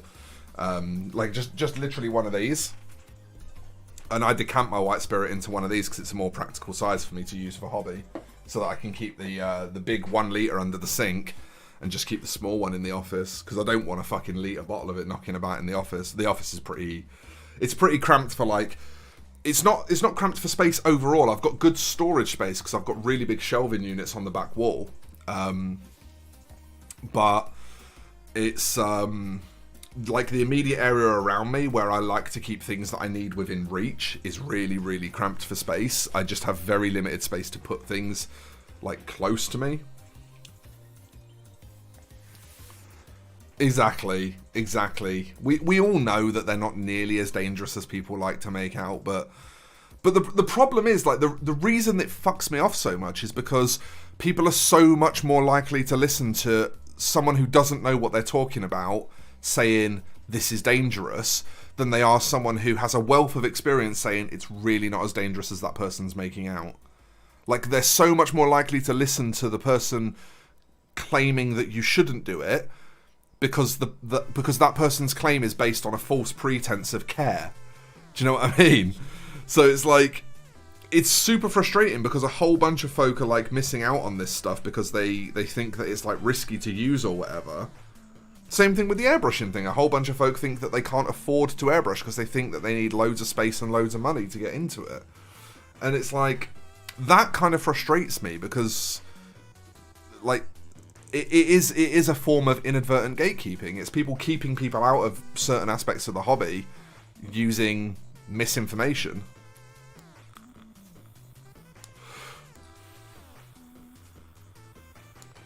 And what inevitably is the case, and what kind of compounds my annoyance a little, is that the people that say stuff like this are pretty much always not using those products themselves. You know, oh, you can't get into airbrushing without spending X money. Yeah, exactly, Zach. Yeah, being like anti-vaxxers, that's it. But all these people that are saying, like, you know, oh, you can't get into oils without spending a bunch of money on expensive solvents and equipment and stuff. It's like, I guarantee that you don't paint with oils. Because if you painted with oils, you would know how not true that is. I absolutely 100% guarantee you don't even use the material. And if you don't even use the material, like, why are you commenting against it? Oh, I'm getting to the stage where the sunlight's in the wrong place now. This is going to be irritating. Hoping the sun just goes behind the clouds so that it doesn't disturb us too much. There's a point in the day, and it's usually around 11 till about 1 on a bad day. If it's being a bitch, it'll be till about 1, where the sun just, even with my blinds closed, just fucking beams through. It's always at this like really low angle, and it just fucking wipes out anything that I'm trying to film. Obviously you can't see this nearly as well now as you could before, but it should calm down. It usually passes behind clouds for quite a bit and doesn't actually end up being too much of a bother.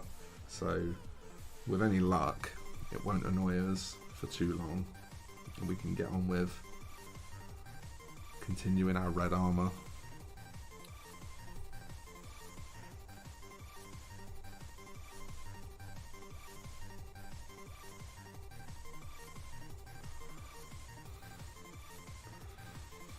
Cheers, Isaac. My streams are so seldom these days, mate. It's not surprising that you don't catch them very often. It's so rare that I do them now. You know, back in the Twitch days, when I was streaming like 5 or 6 days a week, I sort of would almost see so much of the regulars that I wouldn't really know what to say to them. But one of the nice things about streaming really occasionally, like really seldom, is you've always got shit to talk about. Like, so if you guys don't fancy chatting, I can usually just kind of keep the flow going quite easily by myself. But fortunately, today people are pretty chatty, which is really, really nice. I love it when the chat is chatty. That's very helpful to me.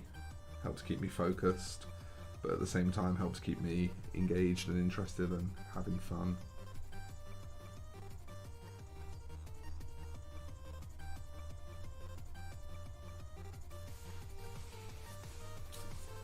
Let's get back on this in a second. Yeah, no, I agree with you, Joe. I mean, I do use a sort of mid-range airbrush, but that's only because it was given to me. I have an endorsement deal with Reaper, who I endorse for their paints, not their miniatures. But a little while ago, they got Badger to do a version of the Patriot 105 Extreme for them, which is it is literally a Patriot 105 Extreme in every single way, except it doesn't use Badger's proprietary connector. It uses a standard airbrush connector, which is fucking great. Like that to me is everything that's good about the Badger airbrushes, with the one thing that's bad about them removed. Like you absolutely can't be mad at that. And they gave me one, so like obviously I use that airbrush, and actually I've almost earned enough credit with them from my endorsement deal to be able to get a second one, and I think that's what I'm going to do. I think I'm actually going to pick up a second one because I've really, really enjoyed using it, and I'd quite like to have sort of one that I take really good care of and use for, you know, finer operations, and then one that I just fucking rag and use it for like priming and varnishing and stuff. I always think like if you're painting a lot like I do, I think it's really important to have a separate airbrush for priming and varnishing to the one that you're going to use for any kind of detail work, because like priming and varnishing, if you're only doing it a bit every now and again, it's fine, but it will take its toll on your airbrush if you do a lot of it.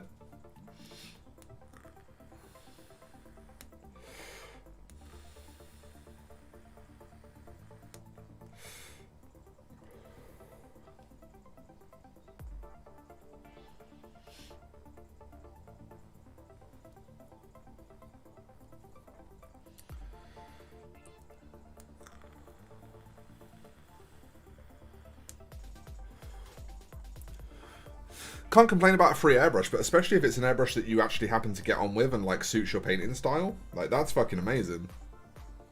The concern whenever you like review something for a company, it's always nice being asked to review stuff, and when you're small it doesn't happen very often. Like when you're big it happens all the time. And so it can be a bit of a chore. And I know this because I've been successful in other areas previously where these sort of offers used to come to me much more. But, you know, now that I've sort of reset into something that I'm a lot smaller in and kind of shrunk down my presence again, I'm back to that sort of stage where these things are quite seldom at the moment. And that's actually kind of nice because it means that, you know, those offers are sort of really appreciated instead of being a bit of an annoyance. It almost sort of becomes spam at some points. It can become a bit kind of spammy, where it's like companies just constantly like, would you be interested in checking this out? Would you be interested in checking this out? And it's like, well, I mean, I would, but I don't have time to check out everything that people want me to check out, right? Whereas nowadays, at the moment, it's like, it's really nice and chill. It's, you know, maybe once every couple of months, somebody will get in touch and say, we'd like you to try this and tell us what you think of it. And I'll be like, am I allowed to make a video on it? And they'll be like, yes or no, you know, and it's pretty much as simple as that. But when that happens, and like, you're grateful that they care what you think, for a start, but also you actually end up liking the product as well, like, that's really nice. It's really handy. And I think there was definitely a possibility of me not liking that airbrush because it's very different to what I was using previously. I was using Iwata and Harder and Steenbeck previously, And the European and Asian brushes are very, very, very different to the American ones. Like, the American ones are machined like American machining. And American machining is always, you know, it's very thick and chunky, and like the spring pressure is much harder. And like the threads are all much bigger and stuff like that. And that's very typical of American machining. And it's a big difference. And there was every possibility that I wouldn't have liked that. So it was really nice to kind of, you know, be a bit dubious at first, and then after trying the product being like, it's pretty sick. It's pretty fucking sick. It's a good looking brush too. It's just kind of flat black EPC steel, and because it's EPC, like, I can clean this with fairly abrasive cleaners and it'll still not fuck up and die. There's a little bit of airbrush cleaner still left in it. Yeah, it's a good brush. It's a good brush. I've been very happy with it, and it'll be nice to have a second one, I think. It'll be very nice to have a second one. Right, that's the upward facing direction.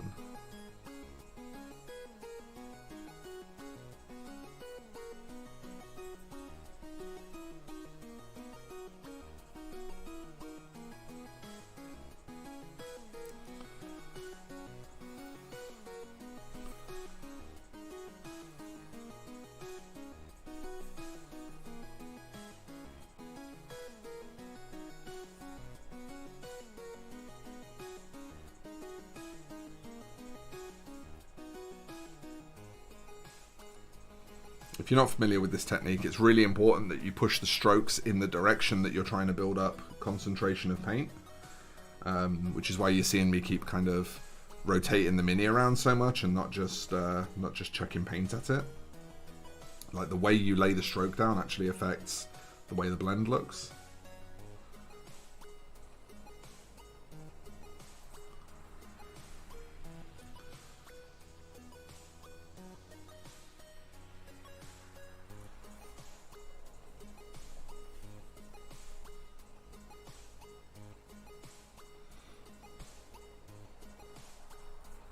Is anybody as excited for Cursed City as I am?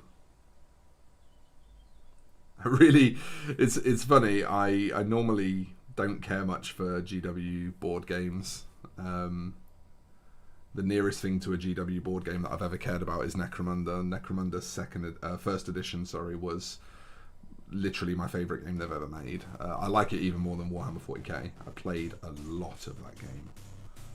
And I'm a huge fan of it. And I do unfortunately think that something that made the original Necromunda really special has been lost in the remake, which is a real shame. There's an element of, like, I want to say pantomime, but it's not like silly. But there's sort of an overly theatrical nature to the original game that I really loved and that really resonated with me. That seems to just be missing from the new game, which is a real shame. And so, you know, I've kind of not paid a ton of attention to box game releases since trying the new Necromunda and being quite disappointed by it. But Cursed City, not Cities of Sigmar, like, the miniatures are just so good that, like, I think the game could afford to be shit and it'd still be worth buying just for the miniatures. I would definitely much prefer the game to not be shit. It'll be great if the game is actually a really good play experience, and I'll be very happy to receive it as such. But like, if the game is shit, the miniatures are so nice that I think it'll be forgivable.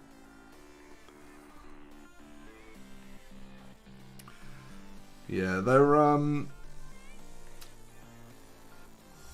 they're starting to really nail it recently with some of the ranges that they've shown us. It's pretty cool to see.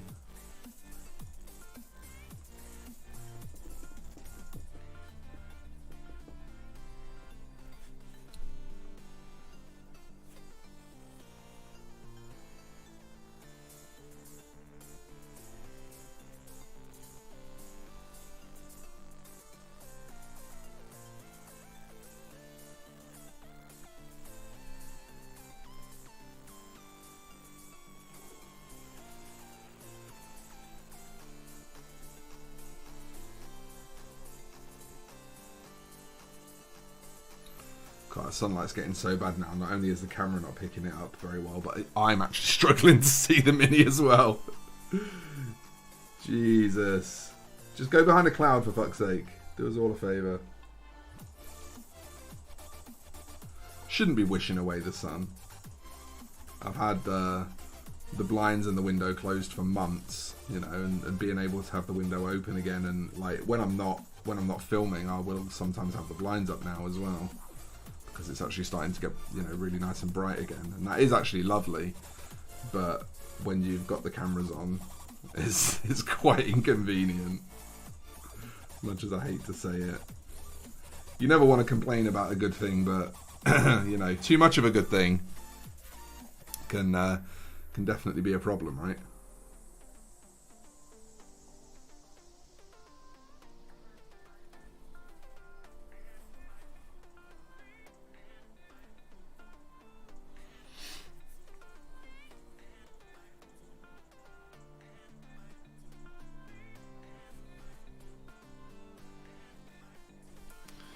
Alright, I think I'll just let those blends dry a minute before I make any final judgments, but I think we're almost ready to step up to the next colour.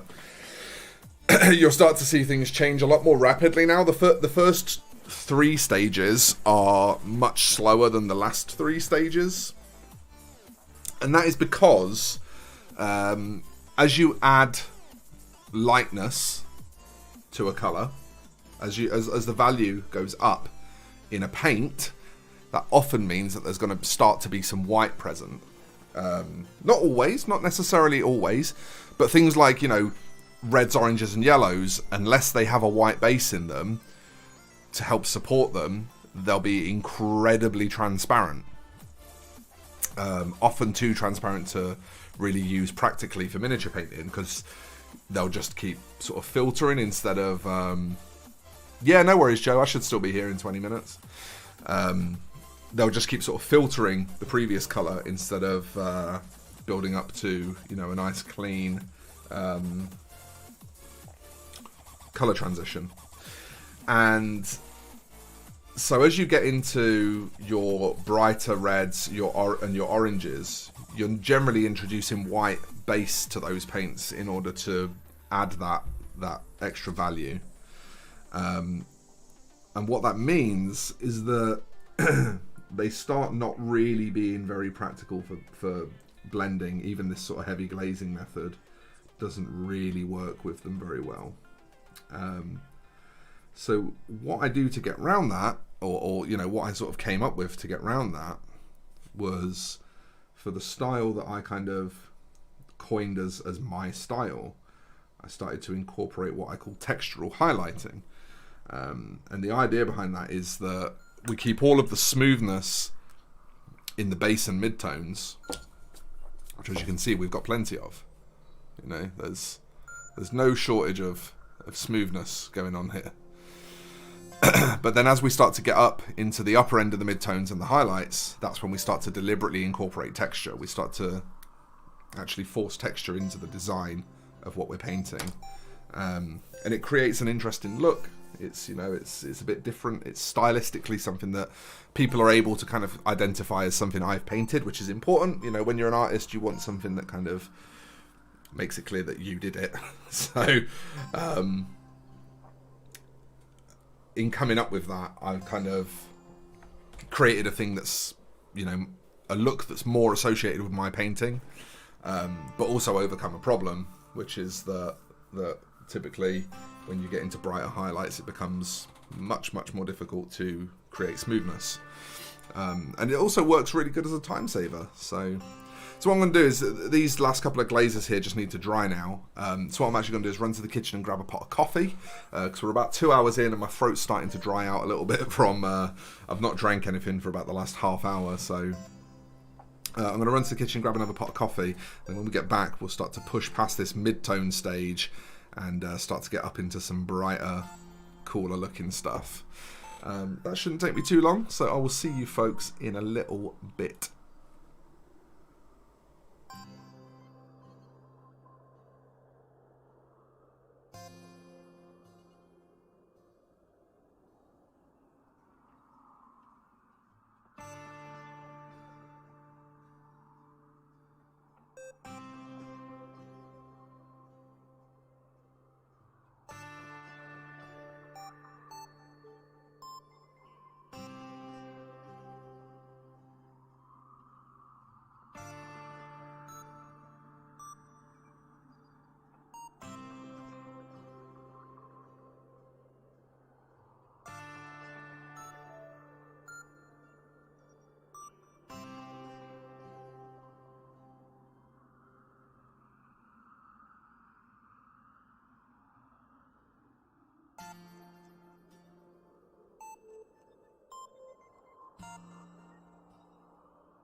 Hello, fuckers. Hi, friends. We are, for those of you who have just come to the stream, if you haven't been lurking, then we are painting Raldoran from Forge World's character series. So there's going to be a video coming to the channel soon where we use this miniature to demonstrate non-metallic metal. And in doing so, I need to get it prepped to that stage, to the point where the next thing I need to do is the non-metallic metal. So in order to get it to the stage where the next thing I need to do is the non-metallic metal, I need to get all the red armor done. So I figured that is probably a useful and productive thing that I can do with my Friday. And I thought, do you know what? That's probably a thing that I can do on stream. So here I am. Here I am doing that on stream. Perfect timing. Good. I'm glad to know you've got yourself a cup of tea as well. That's important. It's a very important part of settling down to enjoy a stream. You need a good beverage. I just went to refill my coffee.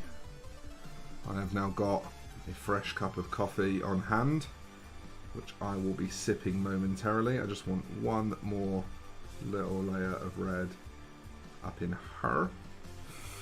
And then I will feel a bit more emotionally prepared to move on.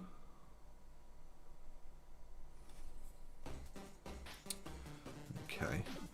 I'm also going to just, this transition here is just a tiny bit messier than I'd like it to be. See if I can get in on it.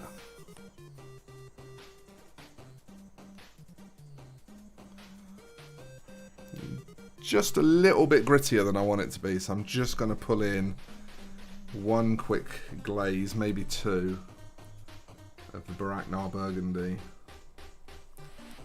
and just feather the edge off, and hope that that's all I need to do to bring back that smoothness. Maybe two of those.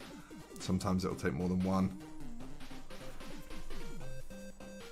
Same over here, just pull a bit of that Raldoran. And then just feather the edge of it. Glaze is like almost entirely water, so yeah. I picked up a V60 a few weeks ago. It's still what I think probably makes the best coffee out of all of the options I have available to me. But I got a little bit frustrated because we accidentally bought some size 1 papers and I have a size 2 V60, which is a bit of a shit. So I've been immersion brewing using a pot and a strainer. I love Raldoran Burgundy. It's just super useful for building a high contrast base for red because it's got a little bit of blue in it. And normally the way I used to paint red is I would lay down the red and then I would use blue to pull it back down anyway to create shadow contrast. So having a colour that I can put underneath that already has those blue elements present but still blends through reds nicely, it just allows me to skip a stage. It allows me to get the same sort of effect that I used to really go for, but a little bit quicker and easier. And that's kind of why I've got so into Raldoran Burgundy.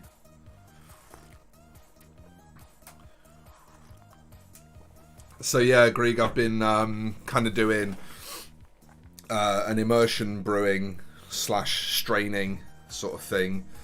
Basically just using the pot of the cafetiere and a fine strainer. Because I just can't fucking cope with those size 1 V60 papers. But to be honest, what I'll probably do is just go back to using the V60 soon. My bigger gripe at the moment is actually, funny enough, the shitty cheap grinder that I bought. Ape did warn me when I first picked it up. Ape was like, "Oh, you're probably gonna want a burr grinder." Oh yeah, it's fantastic for purple as well. It's just a really well balanced. It just blends both ways really easily. That's kind of its strength. It goes towards blue or red really happily. So in the case of purple, you're just mixing magenta into it and taking it more towards that sort of red end of the spectrum, and it just likes to do it. But yeah, my grinder is annoying me a little bit. I'd like a grinder where I can just put a load of fucking beans in the top of it and just tell it how fine I want it and put a receptacle underneath it and get beans out of it. And the grinder I've got at the moment isn't like that. I have to just load what I'm going to grind then and there. So I think at some point I'd like to spoil myself with a nice grinder. And to be honest, at that point I'll probably just go back to using the V60 every day. But at the moment, the lack of convenience of the grinder means that sort of using the V60 as well, which is a bit of a slower way of making a cup of coffee. You know, it takes about sort of 4 minutes, 5 minutes to get a cup of coffee that way. So the annoyance of the grinder is kind of making the other half a bit less ideal, you know. Isaac, have you joined up to the Patreon? Thank you. That's very kind. I don't think we get alerts for that. In fact, I might be able to make it do alerts for that. Is that a thing I can do? Add a new source, alert box, add source. Can I get it to do Patreon? No.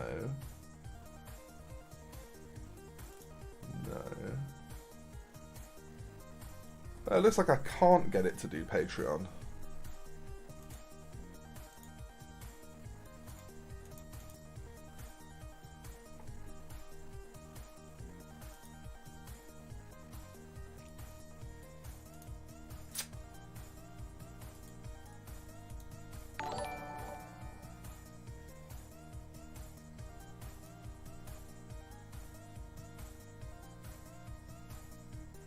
Interesting. Oh, hang on. Plus alert. No. That's weird. I used to be able to plug Patreon into it in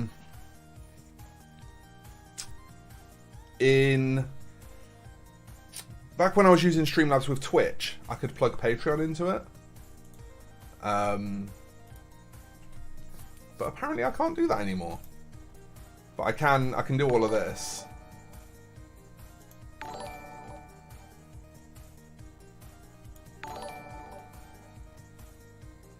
I can do all of that. So that's fine. Bird grinder is going to get you the consistency you're looking for. I use a hand grinder and grind for every cup, but I only have 2 cups. Yeah, that's what I mean. Like, I have like 4 or 5 cups a day. It's just fucking irritating having to only grind the amount of coffee I need.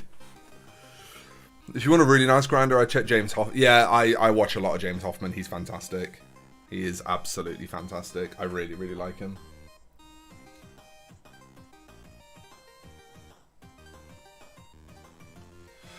Oh, that's who you are, Isaac. I literally know you really, really well, but not by that name.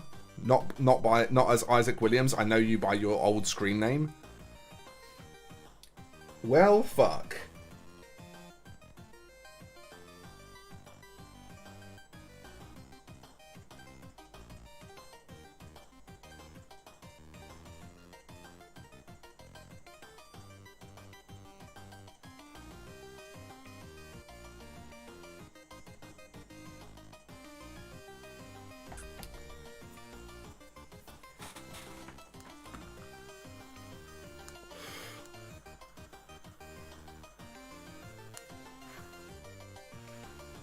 I think you'll like the way the Discord runs now, though. Mildly doxed myself. I wouldn't worry about it. Yeah, I think you'll like the way the Discord works now. It's pretty different now.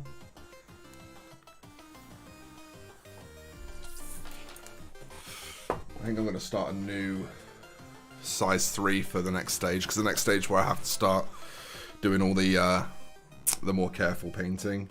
I don't think I want to be using an older brush for it. Okay, so we're going into the middle colour now, which is Evil Sun Scarlet. We're not going to be as thinned down now. We probably will still use some very thin paint at some points throughout this. But, like I say, this is where we start to work in our textures. So you can see that I'm sort of dotting. And... you know, deliberately forcing texture.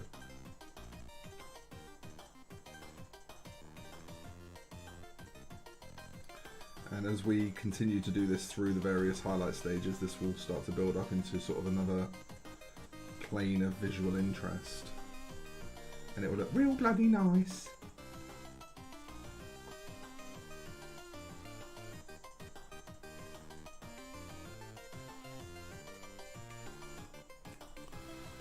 Just realised my mic might be picking up a little bit more of the music than I want it to.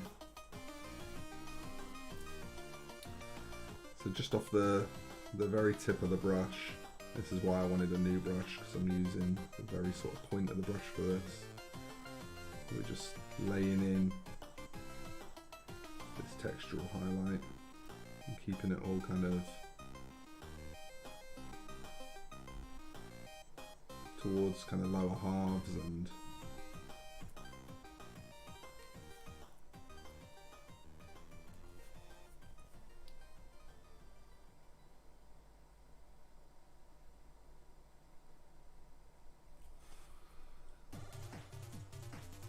into the highlight zones, basically.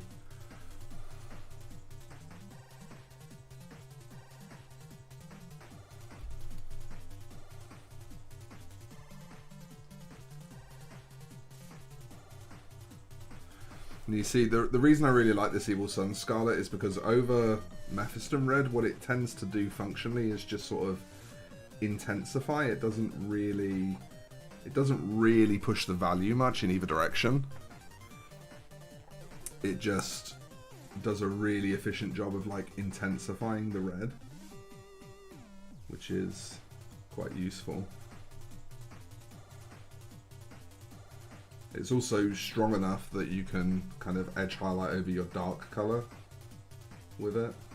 You see me doing, well, you might be able to see me doing it. Hopefully this light fucks off soon so that we've got some slightly better picture quality. This is not, it's not ideal to not be able to show you exactly what I'm doing, but hopefully no one's too perturbed by it.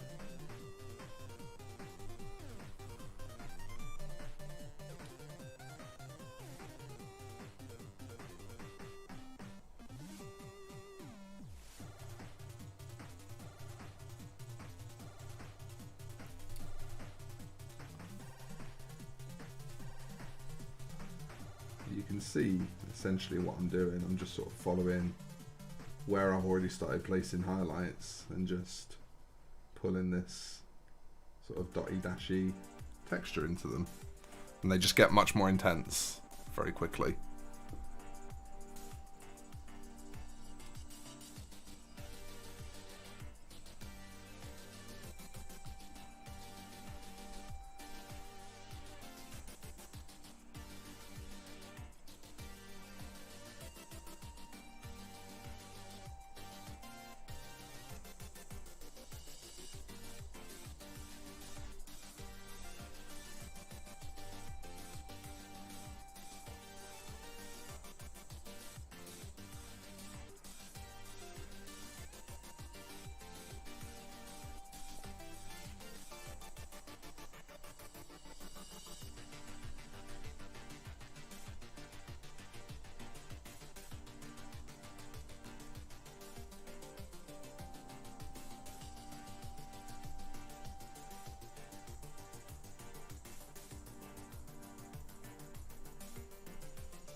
What I can actually do with this, if I don't like how this transitions in, like if it still looks a bit too rough, no worries, Dave. Take care, mate. Have a nice walk with the dog. Yeah, if this still transitions in a bit too rough and I'm not happy with it, what I can actually do is just pull back out of it with the Mephiston red. And it will look really sort of, it will dampen it down and make it look really neat that way. So I don't have to really worry if anything does look a bit too rough at this stage. If I'm sort of not happy with anything in that regard, it's very easy to correct. What I more need to concern myself with at this part of proceedings is just making sure that I'm starting to show the texture that I want.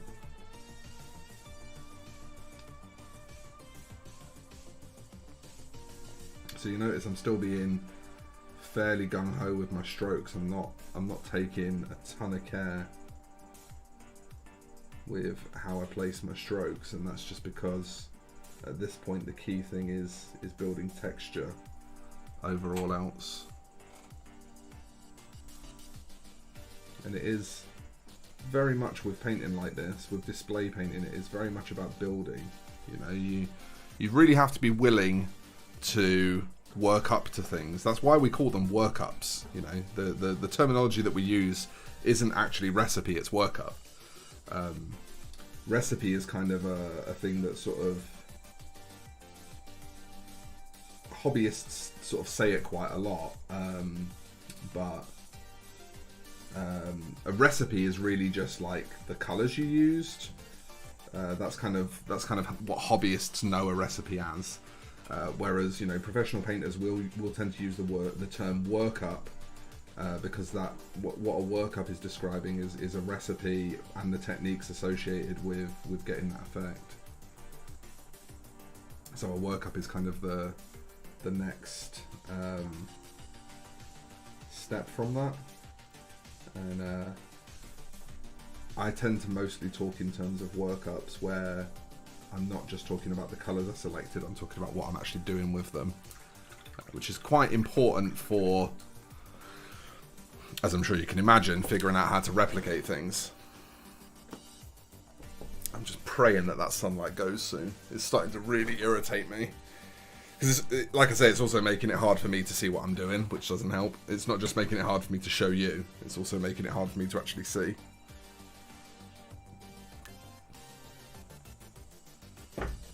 But that is a nice cup of coffee, and that does help. That's some pretty serious compensation.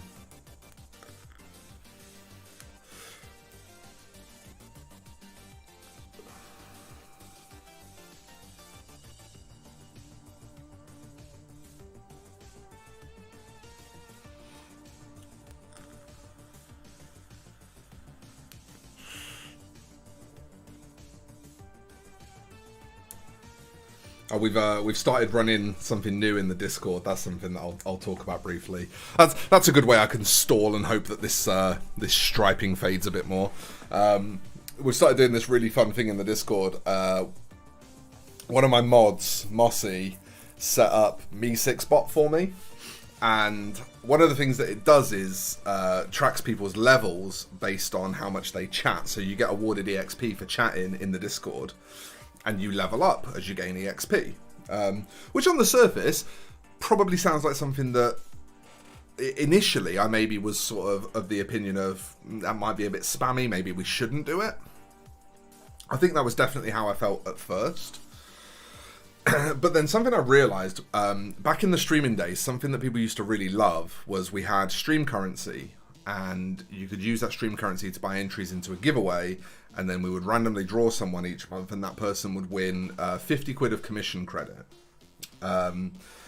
And to be honest, 50 quid was way too much, because what it essentially meant is that I was mostly doing a free commission every month, which obviously, you know, if that's like basically just being, it's basically just forcing yourself to take an extra day off a month in terms of wages. So obviously 50 quid was too much, but it was something that was really popular. People really liked it.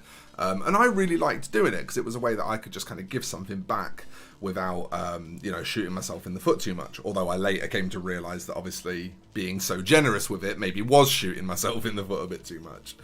But what this level system has allowed us to do is kind of recreate a similar thing, which people seem really excited for, and obviously that in turn makes me really excited. Well, what we're going to do is every month, you can check the leaderboard whenever you want. Every month we're going to actually take whoever's at the top of the leaderboard and they'll get £10 of commission credit, which they can save up. So if you keep winning, if you keep being the most active person month in, month out, then obviously you could save up, 20, 30, 40 quid, at which point it actually starts to be like a half price commission or, a quarter off or whatever. It starts to really cheapen the commission quite significantly. But if not, it's just a nice little bit of discount next time you want to order something. And most of the people who are in the Discord are also commission customers. So it works well for the environment in the Discord because a lot of the folk in there just, are people that also commission me. But the way it's ended up playing out is it's really cool. It's had this knock-on effect of people are actually just chatting with each other more in the Discord, just being social together more.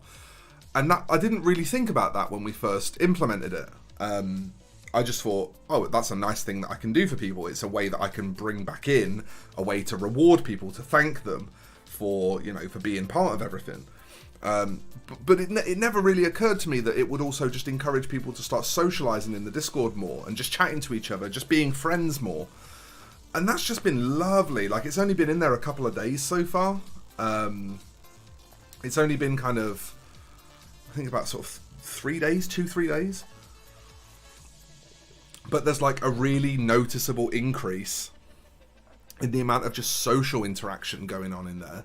And it's, it's that wonderful thing, isn't it, of humans, if you give them, if there's something at stake, cheers, Joe, then, you will often get a little bit more out of them.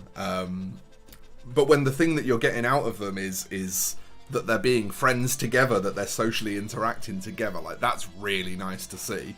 And it just took that little bit of encouragement, that little, like, it's only a tenner a month, A tenner a month isn't the end of the world. And especially if it's a tenner a month that, is still kind of coming out of my work. So it's not like it's a tenner a month that I'm just taking out of my wallet and, giving to someone. It's not like a ton that I have to give. And it's just created a much more vibrant social activity or social environment in the Discord. And yeah, that really excited me. That's something I really hope that that's not sort of initial hype and that continues to be the case, that it sort of cues people to be more social together in the Discord. Because I think the danger with, obviously, the fact that a lot of what I do is framed as kind of teaching and passing on of information and sharing of knowledge, is that people sometimes think of the Discord as maybe just a place to ask for help.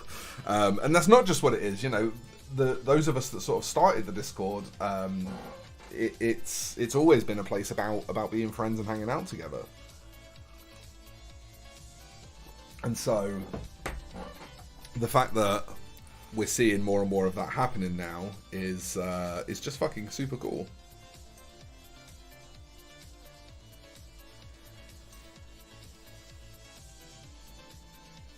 Hey.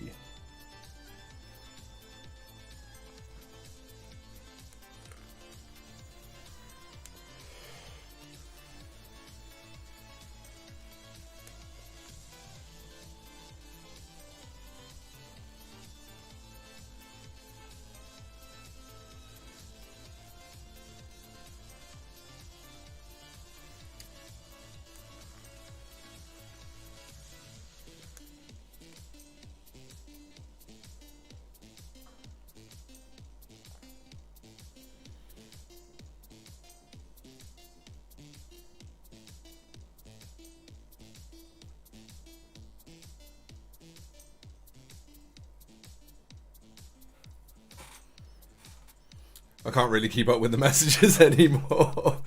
What I would advise you to do, Ryan, and this is based on my personal experience of someone who often ends up in Discords that he's a bit too busy to stay on top of, and that does happen to me quite a bit.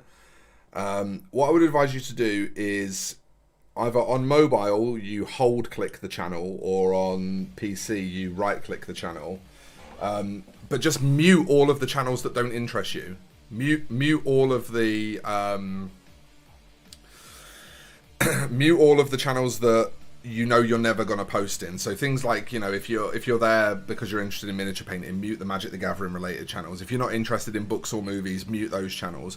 Just go around and do that first initial bit of admin. It'll take you about 5 minutes, and then what's going to happen from there is the Discord's going to become way more usable for you. It's going to become way easier to stay on top of, because you're only going to have your attention drawn to stuff that you're already interested in. It's just going to cut down the noise. It is a commission, Joe, yeah, for one of my patrons. I was harassing your community the moment I got it before I knew there was rewards. Yeah, well, harassing. Be careful with the harassing. No, I know what you're like. You won't harass.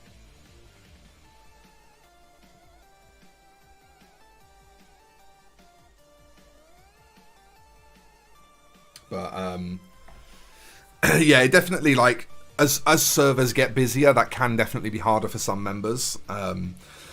Everyone has a different threshold for how well they can kind of sort out and compartmentalize information, and you know, it can become an overload quite quickly, and I struggle from that personally with Discord servers. I tend to, like, for example, I'm in Pleasant Kenobi's Discord, and what I've actually done is muted everything except for mentions and the Warhammer related stuff, because, like, PK's Discord is way bigger than mine, way bigger than mine, like many times the size, but I don't play Magic anymore. I'm not, you know, I don't, like, I still sort of keep half an eye on it, but I don't really care about it that much anymore. So because the server is full of Magic the Gathering players talking about Magic the Gathering, that would just become white noise for me, and it would make me really hard to get what I want from the server, which is to, you know, see people's miniatures that they've painted and show people my miniatures that I've painted and talk about Warhammer and be able to ask rules questions and that kind of shit. But yeah, again, it is difficult if you're in that situation as well, if you're in the situation where you like all of it. But I would definitely sort of do a bit of admin and just see if there are any channels that you can mute to help with that. Speaking of MTG, how do we feel about the 40k crossover? It just depends entirely on how they deliver it, Jammy. It could be one of the greatest things they've ever done. It could be an absolute fucking train wreck. And it depends 100% on how they deliver it. If it's like Secret Lair The Walking Dead, for example, with mechanically unique cards that are still legal in Eternal formats, and you know, they're creating a very narrow forced rarity using that IP as a FOMO tool, that's shady as fuck and hugely problematic, and they already got slayed for it once, and they'd be really dumb if they did it again, so I hope that they're smarter than that. But then, on the other hand, if they treated it like the Godzilla cards, like, for me personally, when I was invested in Magic, I didn't want to see all these non-Magic things on the battlefield all the time. It was just frustrating for me.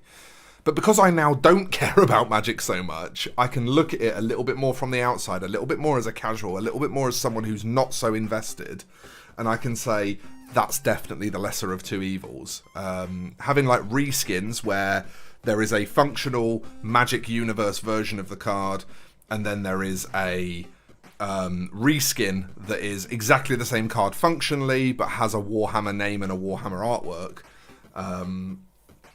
That is definitely much less of a problem than, like, Secret Lair The Walking Dead. So my hope is that they take that route, and if they take that route, it could be really sweet, it could be really good fun, and I think a lot of people will enjoy it. Some people are still going to be really pissed off about it. If I still played Magic, I would probably be one of those people who would still be pissed off about it. If it was back when I played Magic, I just wouldn't want Warhammer and Magic crossing over. Because for me, it breaks my immersion in the game, which is part of my enjoyment, to see, you know, a My Little Pony here and a fucking Rabute Gilliman there, and a fucking the baseball bat from Walking Dead here, and a Godzilla there, and like that to me is, like the theme of Magic the Gathering, therefore I play Magic the Gathering. If I wanted to play a game with a different theme, I'd play a game with a different theme. If I want to play a Warhammer card game, there is a digital Warhammer card game that exists. If I want to play, you know, something based on anime, there is that. Like, you can already scratch those itches. And part of my problem with that is that it doesn't allow games to be individual, right? It doesn't allow... Wizards are trying to create this like all-encompassing ecosystem where every single person loves something about Magic, and therefore Magic is the greatest game ever. And it really pulls away from other games' opportunity. Like, for example, there's a really cool miniatures game. I forget what it's called now, but the miniatures for it are fucking brilliant. Where you play kaiju and you're like battling each other and trying to destroy cities or protect cities or whatever.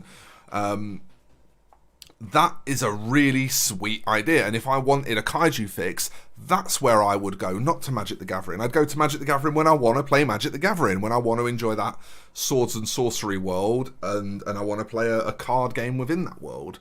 So I think, for me personally, I like to have different things to scratch different itches. I like to be able to enjoy different things in different ways for different reasons, and Magic seems to be wanting to create a sort of homogenous omni-hobby, which is obviously, it would be great for business if they're successful in doing so, but it doesn't appeal to why I take up hobbies in the first place.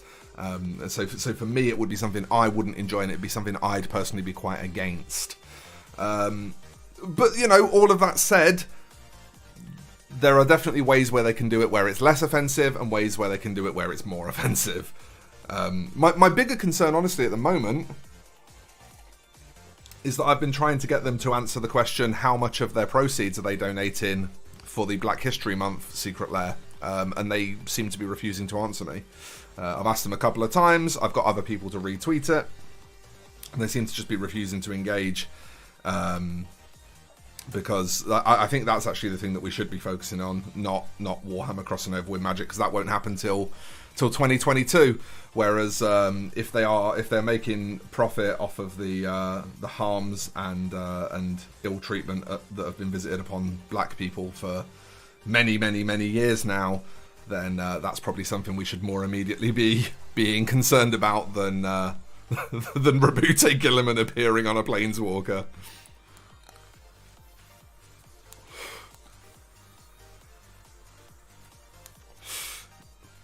40k commander decks, again, yeah, fine. As long as they're not eternal, legal, unique cards. Yeah, exactly. It should be 100% donation, nothing less. Nothing less. If they're keeping any of the profits from it, then it's not acceptable. And the reason it's not acceptable is because Wizards as a company have been called out quite a few times recently over racially favouring white people in their hiring practices, over favouring white people in the content coverage that they do, things like this. There are a number of times recently. I mean, for fuck's sake, they printed Invoke Prejudice, a card that's literally called Invoke Prejudice, and in the artwork has fucking Klansman on it, right? Like, that's very overtly racist. You don't have to really delve very deep to see that that's racist. And it wasn't until the Magic community said, that's fucking bullshit, you need to remove that card, that they actually did anything about it. They were quite happy for it to exist until they were told off for it. And so, you know, if a company that has contributed to the distress of non-white people that much suddenly decides that it's okay for them to use the platform of black awareness in order to make an extra fucking buck with a secret lair, that to me is disgusting, and they need to be challenged on that. And that's like a big deal as far as I'm concerned, but they don't seem to want to answer the question, and I don't think enough people are joining me in being worried about it to add to the pressure enough that they will, to be honest. I think most Magic players would rather just be in a bubble of unawareness, to be honest with you. Who learned anything from the entire trend of secret lair spam, poor value collectors packs and ever increasingly auxiliary product lines is that profit motive is king. Yeah, precisely. Precisely. They are a company entirely driven by bottom line. But I'm genuinely really concerned about the Black History Month secret lair and what it implies. And no one else seems to want to ask the question, so I don't think they'll answer me. I think the unfortunate truth, and this is going to be really hard to hear for some people, but the unfortunate truth is that for a lot of Magic players, and I'm not saying that this is true of like anyone who, the vast majority of Magic players on social media, for example, are actually quite socially aware people. They're quite switched on to, you know, the perils and plights of the world. And most of them are fairly willing to sort of lend their support to causes that they believe in. But the vast majority of Magic players on a more global scale value being able to play with Magic cards that they think are cool more than they value the lives and safety of other people.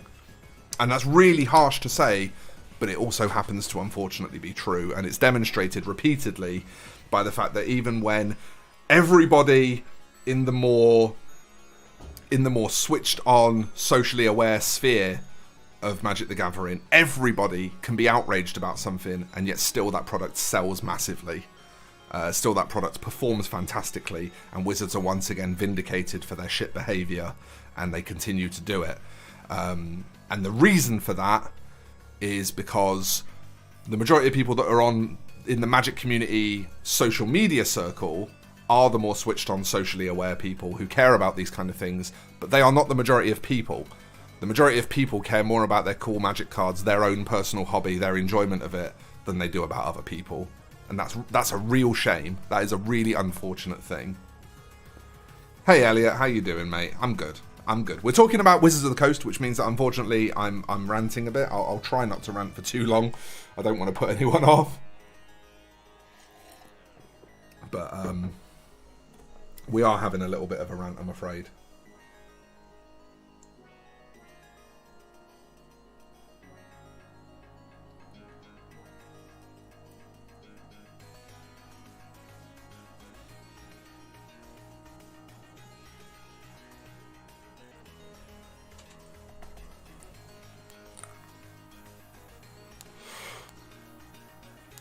It just, you know, it worries me a little bit that it's a possibility, and don't get me wrong, I'm not like directly accusing anyone of this, but it worries me that one could perhaps conclude that there are people out there who think that Magic cards are more important than black people, and that's what really wrenches my gut. Like, that's what really makes me, like, fucking, you know, it makes my arse wink. It really scares me that might be ultimately the implication of this, and that might not be like an active thought. That might not be a thought that comes along with like a clear mental statement of intent. It might be more of a passive thought in the sense of they've never really realized it, but they're valuing, you know, Magic cards over the lives of black people, and that is something that I really hope isn't true. Hello, lover. Hi. What's this? So this. Jenny and Stuart. Right. That's us. We're Jenny and Stuart. Oh, it's from Humble Bakes. Ooh, baked goods. Baked goods. Baked goods. Delicious. This way a bit. This way a bit. Wait. Present. Baked goods. We've been sent baked goods by Humble Bakes. No. Please don't try to Sorry. Please don't. Sorry. I would just rather you didn't. I'm just a bit clumsy today. Okay, well there's an airbrush there, sweetheart, Okay, so just be on the lookout for that. Okay. That's an airbrush. Would you require a little... Fuck yeah. Are Humble Bakes just on Facebook? Yes, at the moment, yes. So there you go, folks. If you too wish to enjoy quality baked goods sent to your door, Humble Bakes on Facebook is the place to go. Humble Bakes. They do really nice birthday cakes, personalised birthday cakes. There you go. They do personalised birthday cakes. We do have a horse in this race, by the way. I should point out before anyone wonders A, why we're being sent baked goods, and B, why we're promoting baked goods.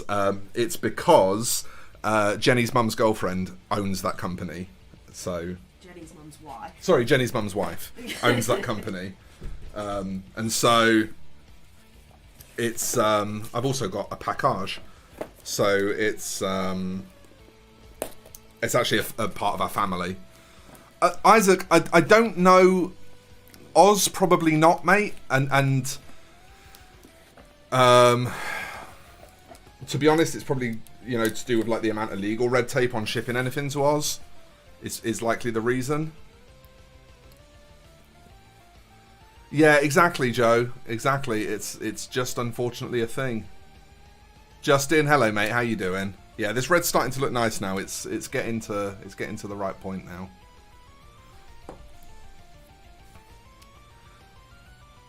The quartering exists. Someone absolutely feels that way. Yeah, it's like it really genuinely scares me. Oh, don't start on baklava. That's like one of my actual favourite baked goods. I am a slut for baklava. Oh, cool. Okay, it's the Sigvold. It's the Sigvold. He is here. He's in a very small but deep box. That's interesting. Look, he's in a very deep box, but it's like the normal size of.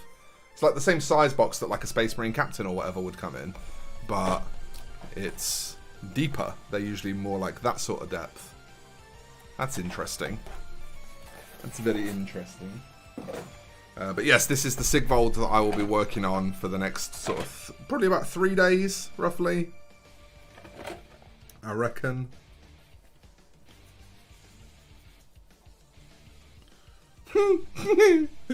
Oh, the bullshit on the back of their boxes. It never ceases to amaze. Tau Light Ochre, Wordbearer's Red, Ushabti Bone and White Scar. That's what they're claiming this gold workup is. That's what they're claiming it is. It's fucking not. It's clearly not. That's right, Balnor. Your boy is here. Your boy is here. Tomorrow, probably a little bit of Sunday, Monday and Tuesday, I reckon, will be about how long I'll be spending on him. Something like that.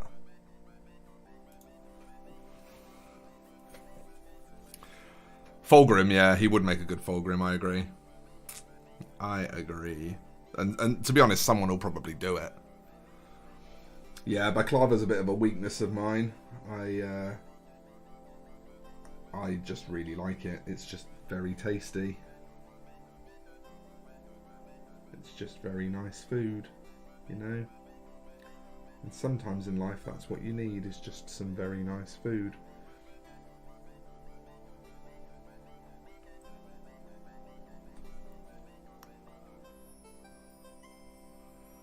He was really confused by the recipe. I mean, like, I don't think that those colours are not present.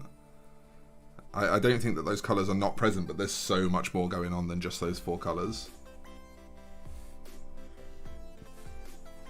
It's just, it always amuses me how very obviously misleading their box art explanations always are. John Nunez did a video on it recently where he was talking about how, like, what they say is the recipe is never the recipe. It just isn't. It's usually not even close. There's typically just a hell of a lot more to it, and again, it's another one of those things. You know, they don't want you to know all the secrets, only the secrets that will get you to buy paints. It's just, that's business, unfortunately. I don't feel like after getting really upset by WotC, I now want to get upset by GW. So we'll skip that one. Well, yeah, not all of them, certainly. Not all of them.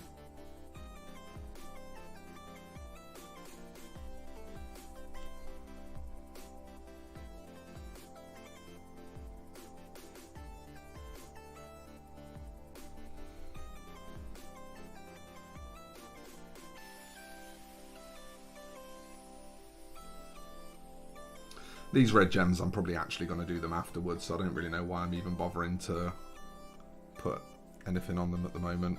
Because when I do the NMM, I'll probably make a mess of them, so I'm not really painting them now.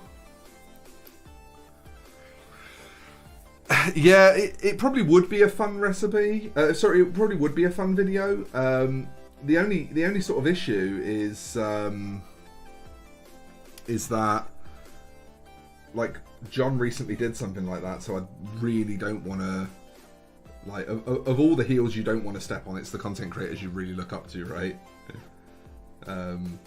You don't really want to step on anyone's heels in life ever. You know, you want to try and avoid that wherever possible. But of all the people whose heels to step on, you definitely want to stay clear of the folk that you really look up to and that you are inspired by. So, you know, because John's recently done a video on the subject, if I were to sort of do my take on it, it would be not for a while yet. I'm not saying that I wouldn't do it. I'm not saying that I wouldn't make a video on the subject, just that I would wait a while.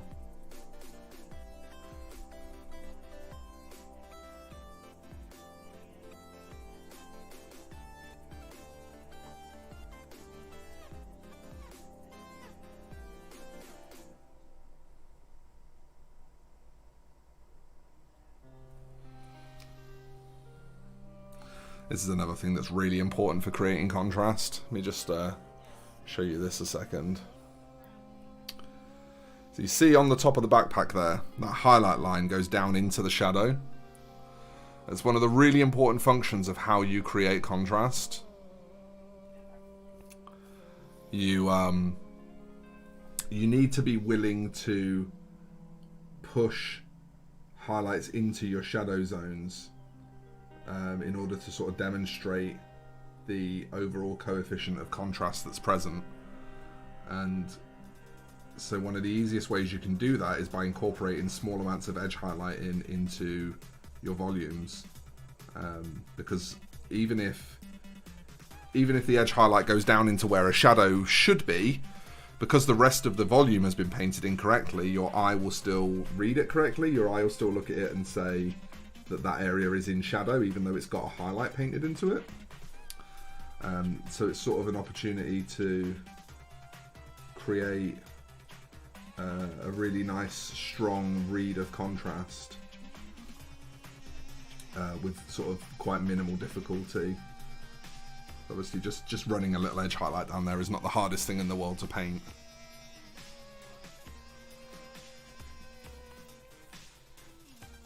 No worries, Balnor. Take care, mate. Yeah, no, but I do agree with your point, Joe. It is a little bit sketch that their painters don't use much in the way of, or that they do use some products that aren't GW. But then at the same time, you know, GW doesn't tell anyone that, so. Ral look incredible with NMM. Yeah, I think so. The NMM on the box art is really not very impressive, and I hate to say that.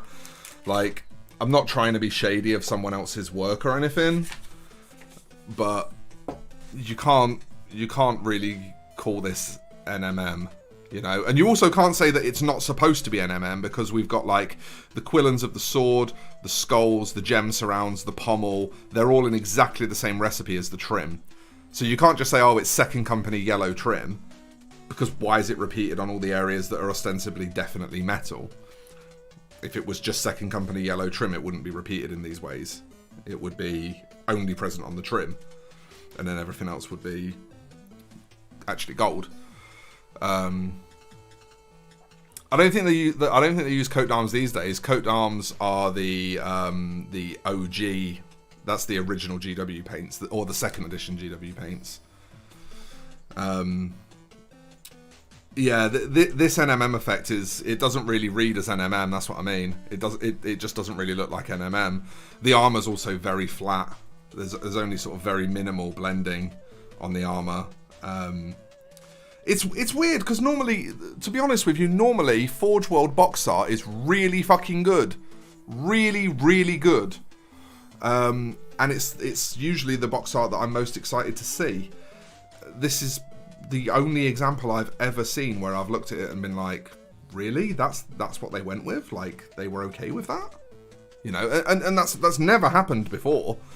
But we want to do something a bit nicer than that, is the point I'm making. The point I'm making is we want to show off a bit more than that. So we want to do the NMM, you know, as God intended, as it were. We want it to actually read in some way as metallic, not necessarily ultra realism, because that's not really my style. But we do definitely want it to read as being made of metal, not just being painted yellow. So we're going to be working on that a bit, and hopefully we're going to come out with something real nice. I'm just getting all my highlights in first, and then once I'm happy with all my highlights, then we can start preparing for NMM. We won't be doing any NMM today, so if anybody's come hoping to see that, I apologise. The NMM is being saved because I'm actually going to be doing a video on my style of NMM and why I choose that stylistic approach, how to paint it, and how it differs from other approaches.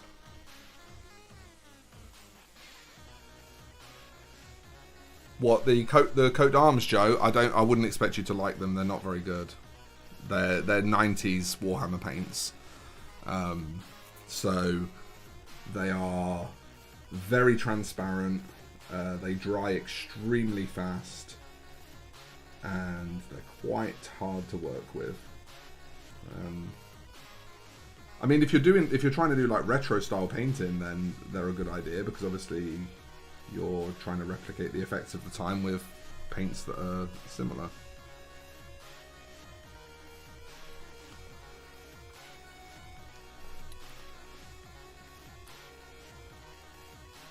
Oh, we're doing Sevatar, are we? I'm glad we're doing him. I mean, I know the company are all Sevatar's company. I just didn't know whether we'd actually get around to doing the mini itself, but that will be fun. That will be a lot of fun. yeah, good plan. Good plan. I'm really enjoying the Night Lords though. Chris has he's done me a solid giving me some of that. It's weird because they're one of the things that I'm most enjoying, but YouTube isn't enjoying the videos on them, unfortunately. It's not going to stop me doing them, but it's yeah, current Citadel R8, yeah.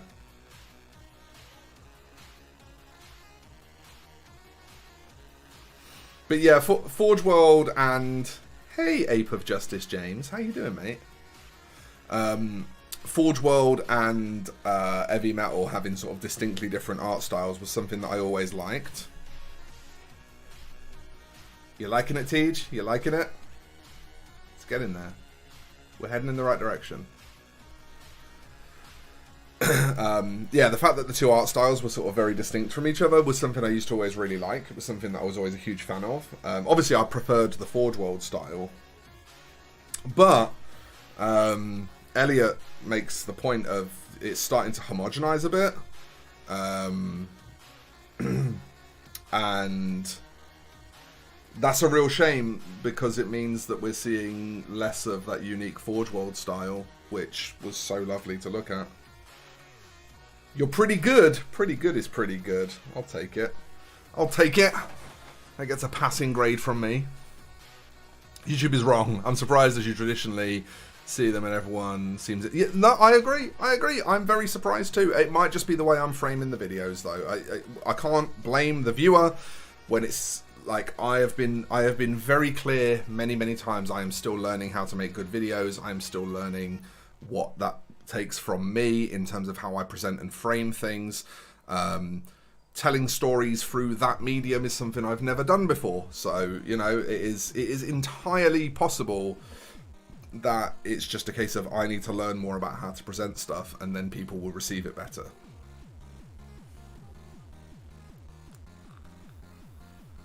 I'm not sure I've actually seen the mini for Saltavits. Mr. Quentus, hello dear. Recognise this boy? Do you recognise this young man, Do your eyes register familiarity with these 28mm of sexiness?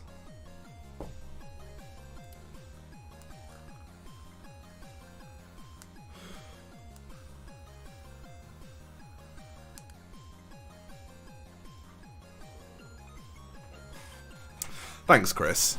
I just honestly, like, just flat out 100% transparency and truth. I don't really know how good I am at making videos at this stage because I've just not been doing it long enough.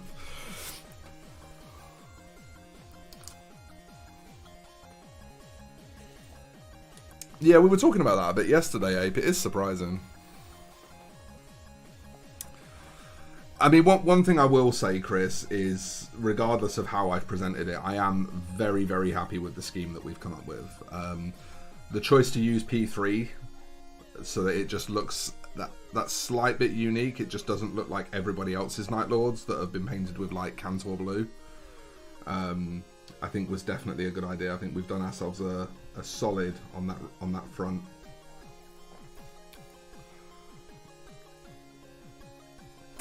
Yeah, it's always a bit of a shame when that happens, isn't it? I mean, I get that, like, we all fuck up and everything. Like, I get that people make mistakes, but when it's a studio that's releasing artwork of its own minis, you know, like when it's GW releasing artwork for GW minis, they shouldn't be cutting the timing so fine that they don't have time to get a different artist or ask for it to be redone if they're not happy. You know, if they're cutting things that fine, that's poor organisation on their part, because at the end of the day, it's all in-house. It's different when it's things like, you know, like the commission that I took recently, the secret one that I can't talk about details on. I don't have very long to do that commission. I only have 8 days to complete it, and that is barely enough for what the commission is. You know, I'm gonna probably do a couple of pretty hefty spots of overtime during that, and it's going to be pretty full on. But that's a third-party company commissioning a third-party company to commission an individual. Like, it's going through so many hands that you can't be surprised that things are a bit lastminute.com. And I wasn't surprised, which is why I still took the job, even though the fact that it's a bit last minute is a bit of a pain in the arse. Because at the end of the day, you have to expect that. Like, when it's got to go through a number of sets of hands, it's going to delay how quickly things get worked out and put through. And that's fine. But when it's GW commissioning their own artists to do their own art for their own products, there's less excuse.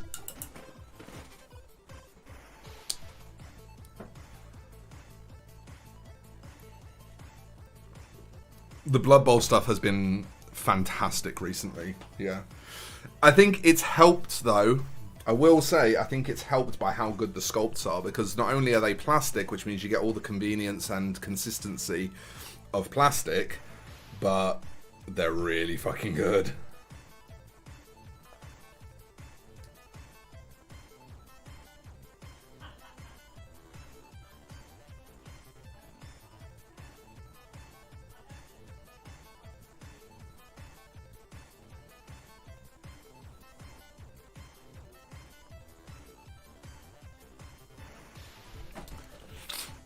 But there's definitely, you know, we were talking yesterday in the Discord about how, like, there are so many minis in the current Forge World catalog that should just be redone in plastic, like kits that would just make more sense to be plastic.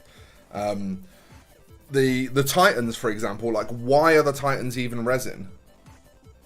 Like, why? There's literally nothing gained by the Titans being resin. It makes far more sense. Finally, the sun's gone. It makes far more sense for those kits to be made out of plastic. They would be more transportable. You could put them together more securely. They would be easier to paint. The sculpts don't actually use the added detail that you can get out of resin. You can get a little bit more detail out of resin than plastic. You know, that's a given. But the sculpts don't actually take advantage of that. The sculpts are full of, you know, flat panels and simple textures and shapes. There is nothing about the Forge World Titans that makes it advantageous for them to be resin, yet they are still resin. And I personally believe the only reason that they are still resin is because GW's marketing of Forge World means that they can charge over $1,000 for one if it's resin, whereas if it was plastic, people would expect the value of the kit to come down to a few £100. And I honestly think that's the only reason. I reckon the markup on one of those Titans is fucking massive. Because I've heard stories before of people like reporting a defective part on a Titan and getting sent a whole new Titan to replace it because one part was defective.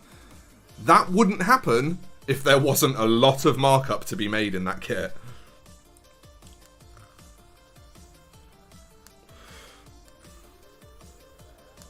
For me, honestly, Jammy, all of them.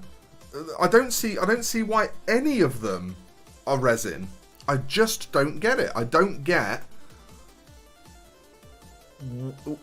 how the community hasn't clicked. How the community hasn't clicked that this product makes no sense in resin, and if we need to keep demanding it in plastic in order to get it in plastic. Because that's the only way they're going to do it. That's the only way they're going to achieve it, is if the community continues to just make demands of Games Workshop that they make these larger kits more user-friendly by making them out of plastic. Yeah, but this is the thing, Ape, is if they made it in plastic, they'd sell so fucking many that they'd pay for the molds again. They would have to have it remolded if it was hand sculpted. If it was digitally sculpted, it'd be cheaper. Because at least the sculpting part wouldn't have to happen again. They'd just have to convert the digital file into something that they could then make in plastic. But it, like, everyone and their dog would be getting a Warhound Titan if it was like a free £400 plastic kit instead of a £1,200 resin kit. You know, that's the point. That's well, I don't think it is 1,200. I think the Warhound is probably about $1,000 all in with weapons, isn't it? It's the other one, the bigger one, that's like 1,200. Anti-consumer culture. It's so true. It's so true. They do sometimes behave like they hate their own customers. Like, that is actually a thing. Yeah, I agree, Chris. Every single Heresy player would buy one. I agree. I just think every Imperium fan would buy one. If it was plastic for about £400-500, I would save up my money for one, guaranteed. And I'd still pay £400-500, which would still be a massive markup. That would still be way more than that kit is worth, but I'd gladly pay it. Because the reason that I don't want a Titan, I actually really dislike the Titan minis, and the reason I really dislike them is because working a resin kit that big and that heavy is something I never want to subject myself to ever in a million years. I do not want to go through that.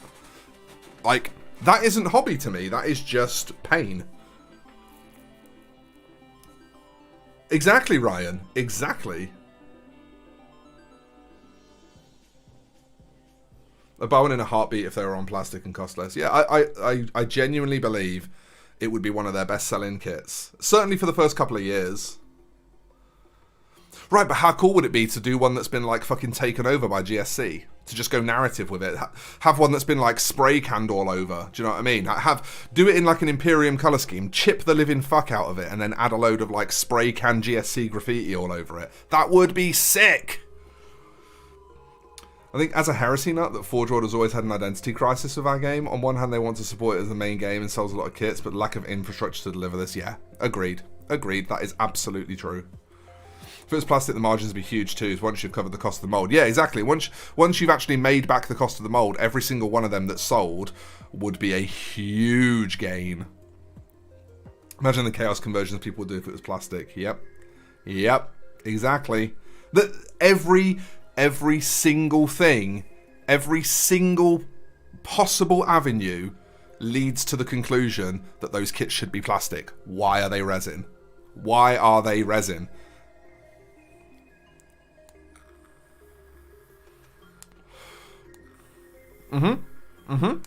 Again, Chris, nail on the head. Like, how much of a fucking breeze is building a Baneblade? I put together my Baneblade in an afternoon, you know? You're talking weeks of several hours of work to build a resin knight.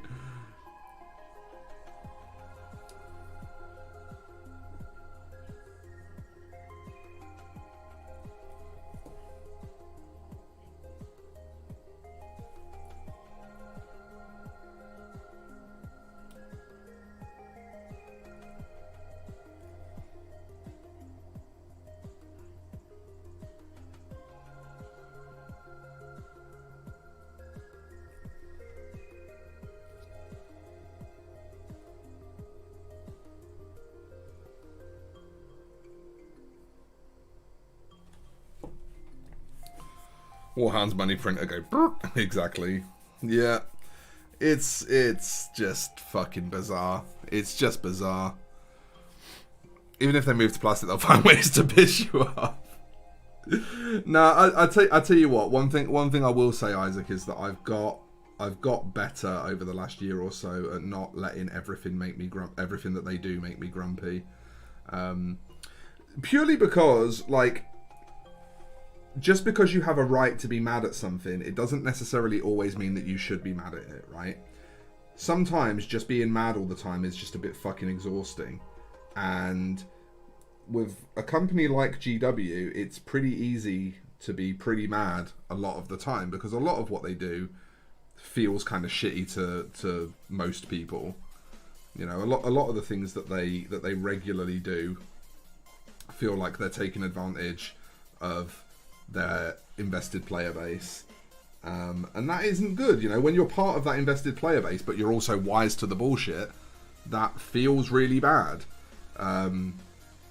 You know, like things like Cities of Sigmar, like that box should release at about 120 to 150 quid based on comparable boxes that have released over the last sort of year or so. But I won't be surprised at all if it releases at a way higher price, purely because of how much hype there are for the miniatures. They'll probably decide to push the price simply because they know they'll get away with it. You know, that's a great example. Like when they moved to make Sisters plastic, they started with a dope box set and moved forward to absolutely troll the entire customer base on that. Yeah. Like you couldn't, even after Sisters was a brand new plastic army, you couldn't play it for like the first 6 months or whatever, maybe longer. Knights are the best example. Everyone has a Knight. That doesn't hold true for the Cerastus chassis, despite being better in game and better models once built painted. Hey Balnor, welcome back. Is resin cheaper for them to produce than plastic? I don't believe it is, to be honest. I believe the actual raw materials costs are higher in resin, from what I understand. But that's because the plastic process requires mass production. So the cost per unit is lower, but the minimum order quantity is much higher. Whereas like the resin kits, they can literally make one-offs in-house. Because they have, that's the thing, is GW does actually have its own casting facilities in-house. But dependent on what they're doing, depends on like the kind of volume they have to commit to. So I bring up the KT box being released. Yeah, again, massive problem. It's the first place where heavy intercessors are appearing. They are a massively sought after unit in 40k at the moment. Every Ultramarines and Imperial Fist player under the sun wants to play with them. Even Dark Angels players, if they're playing Greenwing, are probably pretty high on heavy intercessors. And the first place they're going to appear is in a Kill Team box that's going to cost about 100 quid. It's like, again, that is outright contempt towards your own customer base. You know, it's very hard to not be frustrated by that. And as much as you want to remain neutral and positive, you know, and I really do want to remain positive how I feel about the hobby. I always want to look at the hobby positively, especially nowadays. I used to be a right grumpy fuck when it came to the hobby, and I've really learnt my lesson from that in trying to stay positive. But sometimes it's really hard to look at a decision and be like, come on, man. Come on. You know, the first place we're getting heavy intercessors should not be a fucking Kill Team box. It just... There is no universe in which that's fine. It's just not fine.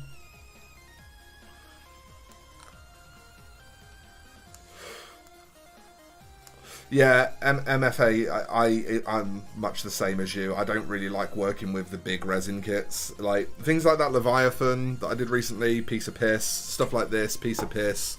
The little upgrade sprues for tanks, I don't really mind that. But when it comes to like the bigger kits, the complex kits, it's just so much hard work. It's just really, really not fun. 100% it's a scale thing. Plastic is cheaper per unit, but need huge volume. Yeah. The thing that gets me is locking away new stuff in limited run boxes that are oop in a week. Usually, so can't get the best character in your army for 6 months until they release the solo kit. Yep, again, problematic. I'm going to buy a Pariah KT box, but I play KT and want everything in the box. Yeah, no, I'll probably buy it because I really like Kill Team and I'm interested to see where they go with the new rules and stuff. Kill Team is a game that I really, really enjoy, and I will use everything that's in the box. Like, I will build two Kill Teams using them, but I'll just paint the Space Marines up as Ultramarines so that they can also go into my Ultramarines army, which is where I want heavy intercessors anyway. So I'll just kind of multi-purpose them. And the Necrons, like, I own a Necron army as well. I don't know when the fuck I'm going to work on it, but I own it. I should scrap those limited run boxes and just bring out limited stock collecting boxes. So if you don't have a buddy, you can just go for the half you want. Yeah, maybe that would be possibly. That might be the solution.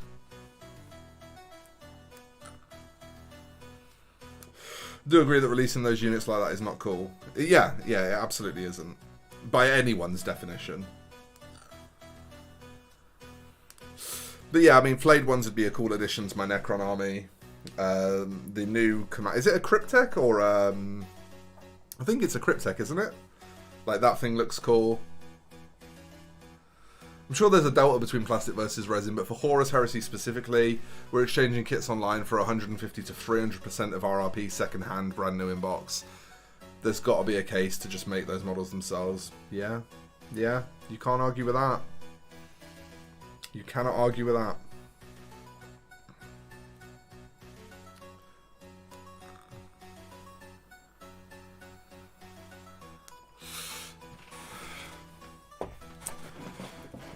Is it going to be 95 quid then? Have they actually announced that as the RRP?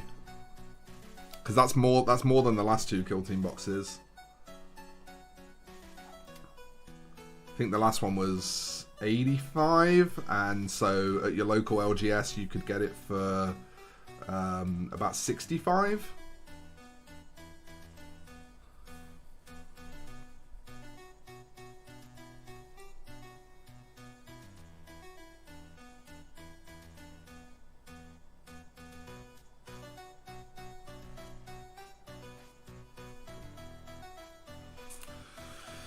I actually think this trim on the Gorget is supposed to be part of the non-metallic gold, but I think it'll actually lower the contrast against his face, so I think I'm actually going to paint this potentially as colour match trim, which is why I'm putting the red highlights into it. I haven't actually decided finally yet. I'll sort of judge it towards the end once I'm getting the gold in, but that could end up being either red or gold, that one particular part.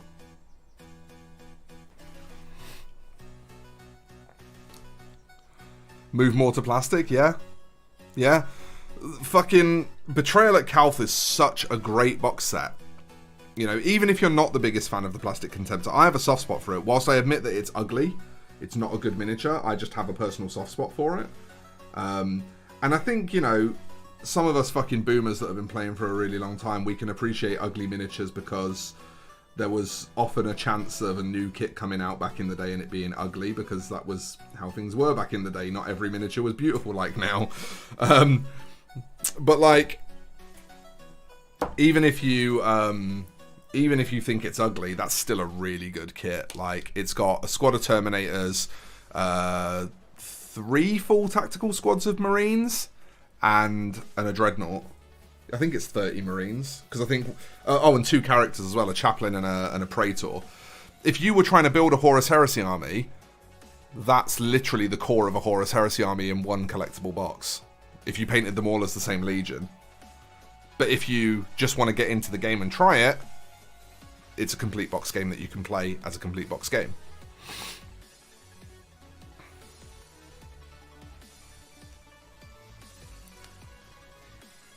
Yeah, it is expensive this time round, considering that you got the Segmentum Mechanicus or whatever it's called, the really nice fully built multi-level scenery in the old one, and you got like 10 Fire Warriors and 5 Reavers. This new one's definitely not as good a value. I cannot disagree with you there.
That door is going today.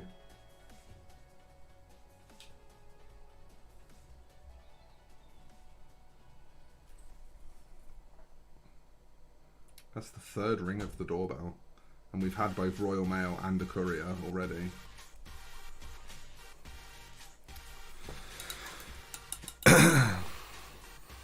How much was Calf at release? Yeah, it was around 95 quid, yeah. Is that for me again? Oh, that's paintbrushes. Thanks, babe. Bought some cheap, shitty glue spreaders again because my old ones were getting to the point where they weren't even good for glue spreading anymore. So very, very rare you have to restock those. So I wasn't too mad about it. But yeah, it's out of print these days. On eBay, you can pay up to like 300 quid for one. It's like you can pay a lot for a Betrayal at Calf kit.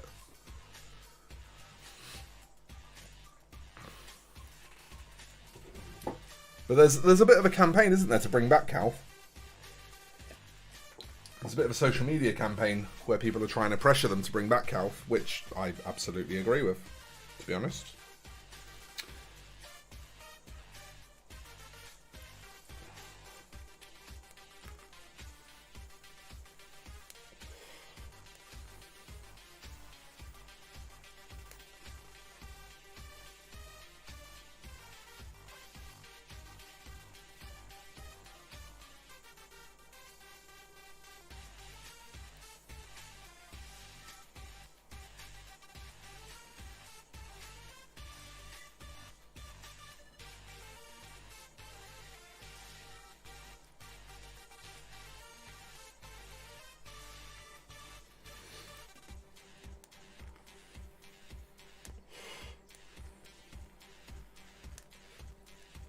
Back to the tools. Have a good day, everyone.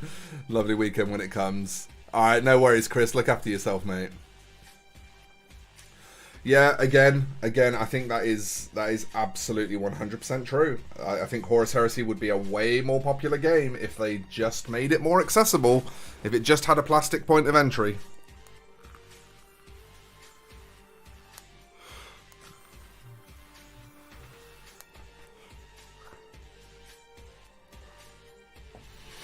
You're sat on three boxes of Bop and one Calf and want to feel special.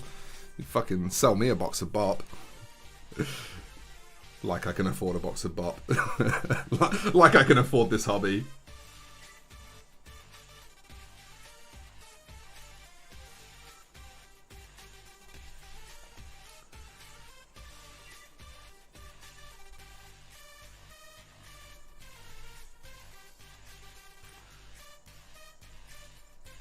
I don't know why this song is in the chiptune playlist, by the way. I apologise for anyone who finds this song a bit much. Really shouldn't be in the chiptune playlist because it's definitely not chiptune. Sounds more like Beat Saber music.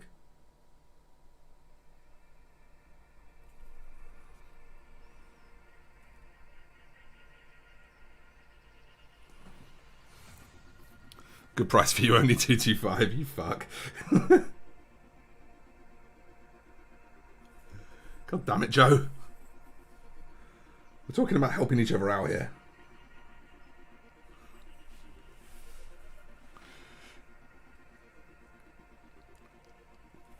Yeah. Yeah, and I also do subscribe to that belief as well. I do believe that the Xenos armies would be more popular if they'd actually just get on with refreshing some of them.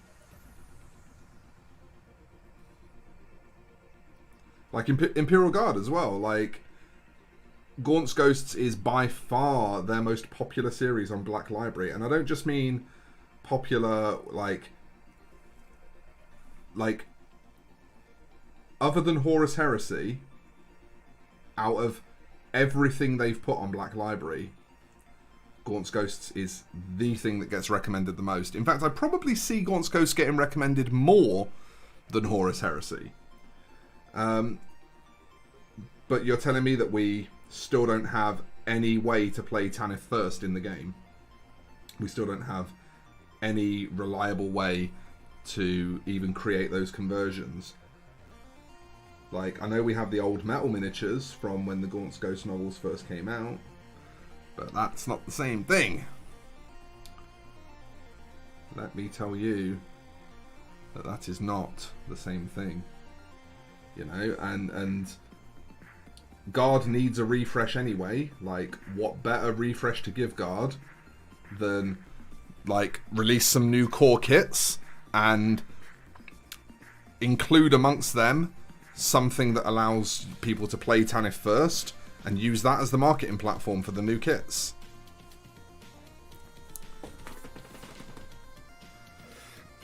Take care, TJ. Well, even the Cadian kit looks fucking depressingly out of date now. Like, there's so many things that the kits just need in general. Like, the kits need a few female heads in them. You know, like, Guard just... There are so many levels on which Guard has just fallen behind.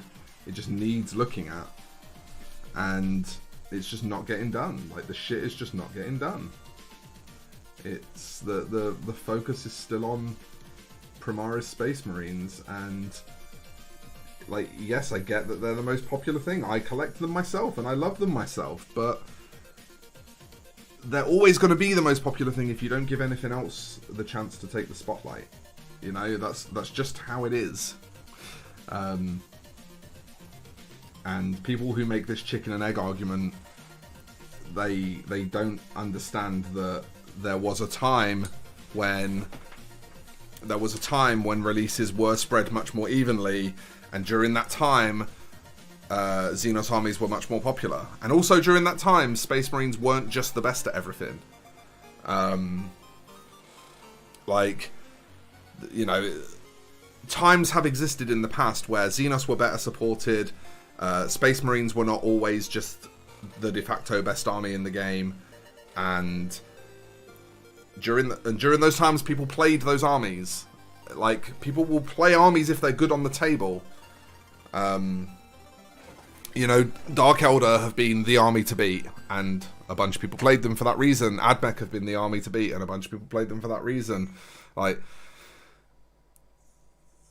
Primaris Space Marines, if you continue to make them always one of the top tier armies, like, they're always, even when they're bad, they're always like at least a B, right? They never really drop below a B. So they've got the most miniatures. They're always good. They're easy to paint. They're constantly getting new releases.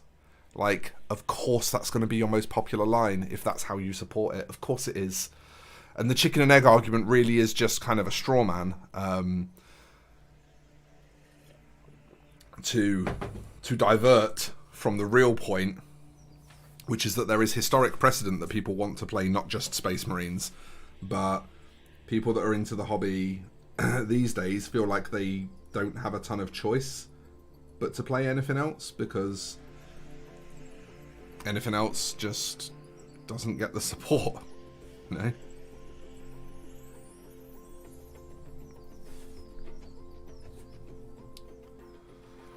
Look at AOS Warhammer Fantasy. Most armies had support and were played, and they all... Yeah, exactly. Exactly. If you make the shit good, people will play the shit. You know? That's how that works.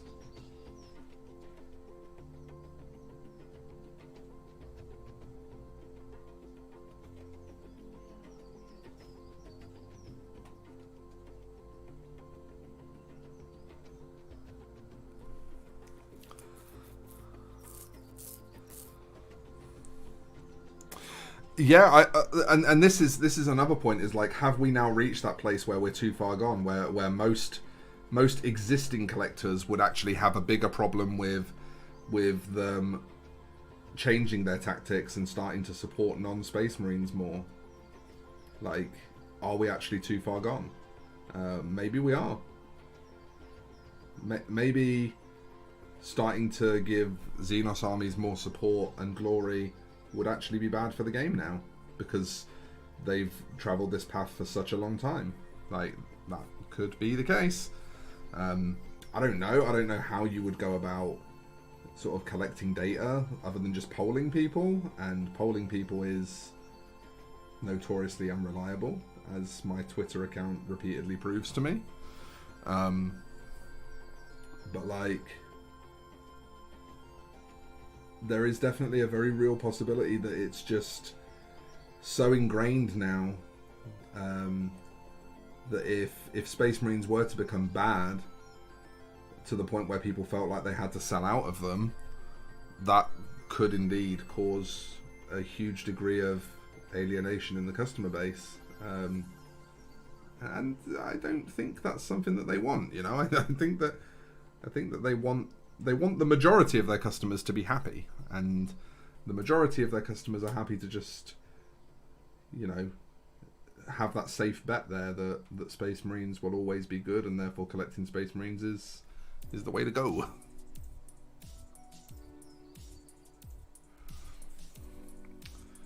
This red's gonna look so badass. Hey, Dave. Yeah, it's glorious out there. The sun has finally moved to a more convenient spot now, so I can actually appreciate the fact that it's beaming through the window, because it's not beaming through into my workspace.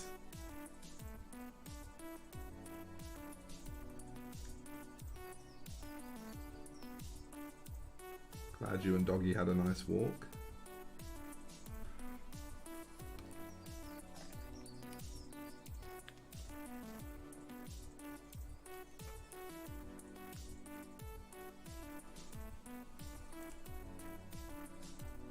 Yeah, I mean, like, this is the thing. I argue against these things, and I genuinely do believe in them. But I also, like most players, you know, my first miniature was a Space Marine. It wasn't my first army, though, because back then it was actually worth collecting other armies. You know, my first army was Eldar, and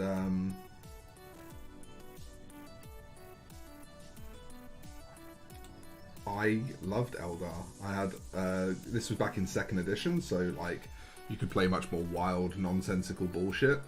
But I had a full Aspect Warrior army. I actually didn't introduce any Guardians into my army until I think the 2nd or 3rd time I played Eldar.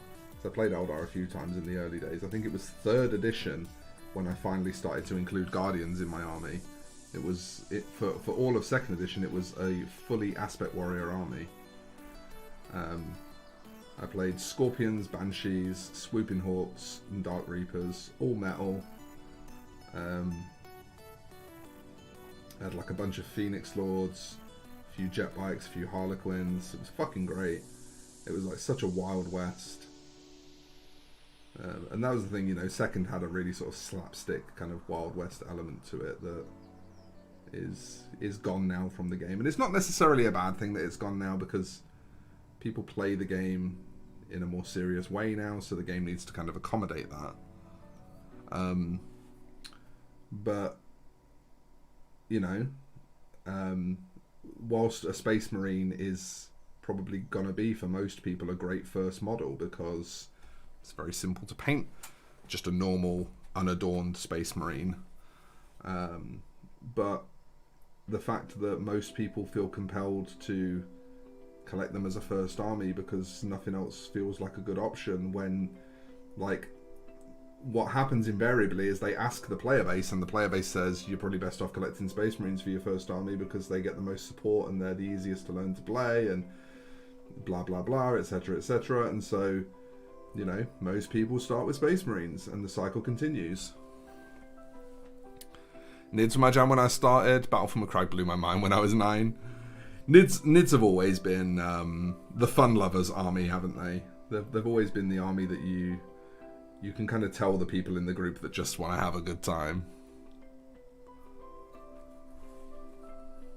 Yeah, I understand why for some people it would actually put them off the whole game, Dave. I can definitely see why for some people it would just be a deal breaker on the game as a whole. Because it does leave a bit of a bitter taste, you know. Even for me as a Space Marine player, I'm still sat here like, I'll collect Guard again. Like, I fucking love Imperial Guard, and I'm like, I will be straight on Imperial Guard again as soon as we get new Imperial Guard, and we've still not even had a hint that we're getting new Imperial Guard. It's like, Come on. Please? Please, new Imperial Guard? But there's still like no sign of them. And that's crazy to me. Imperial Guard are like really popular amongst the fan base because of things like Gaunt's Ghosts. Yet we still don't have them. And that just weirds me out. Like, just update some of your fucking armies. Like, we know that Drukhari are about to get some new a new codex, right? Drukhari are due a new codex fairly soon, but are they actually going to get any sort of like actual meaningful new miniatures, or are they going to get like one character, you know? Yeah, I agree, Joe. That was why I wanted to paint one as my first miniature, because they were the things that I thought looked really cool. And I had Space Marines from a really young age. They just weren't my first army. I had like a good chunk of Space Marines in my miniatures collection, and I do think that Space Marines offer a really good introduction to the hobby in a lot of ways. I just don't think that we should be corralling people or putting people in a position where they feel like that's the only option. You know, I feel like we should really play into the variety in the game, because it's one of the best things about it. You know, we should be celebrating the diversity of the game.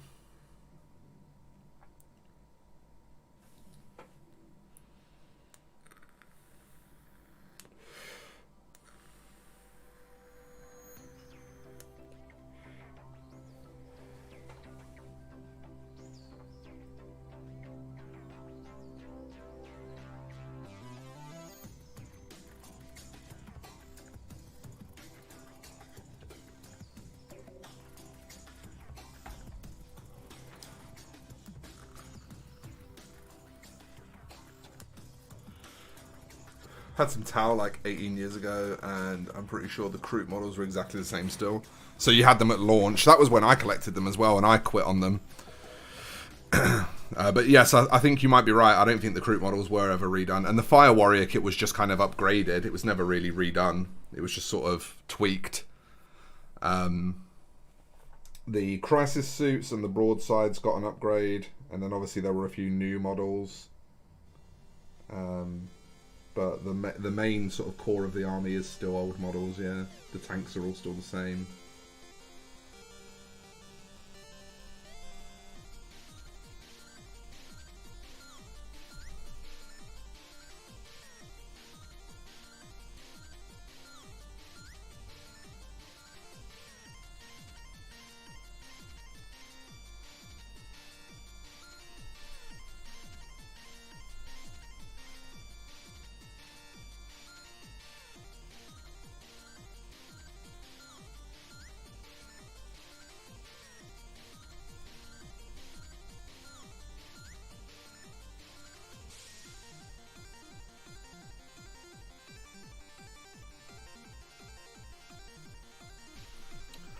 Yeah, I think it was about 17, 18 years ago Tau launched, so you would have collected them the same time I did when they first came out.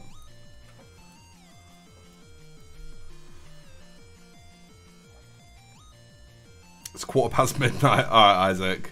Sleep well, mate. Yeah, I'll catch you in the Discord. And thanks for joining up as well. I really do appreciate it. Oh, yeah, I remember those Pathfinders. Holy shit.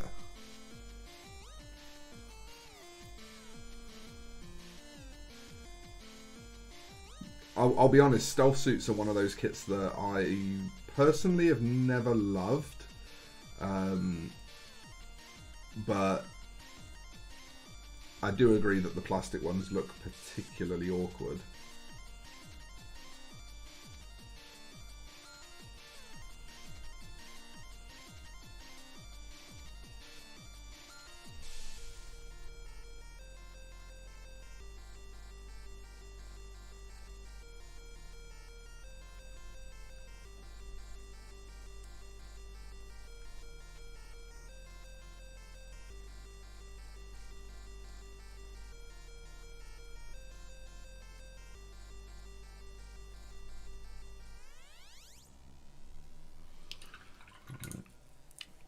just going to pull a slight blend back out of some of these transition points.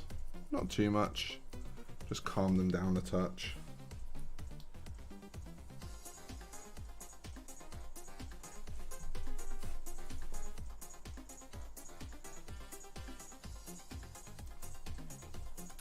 Mostly just the bottoms of the legs here, to be honest with you.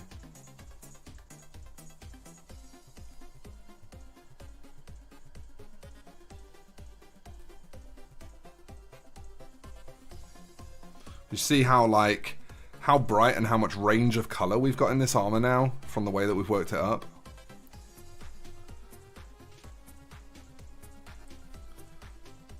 Like we get to display so much,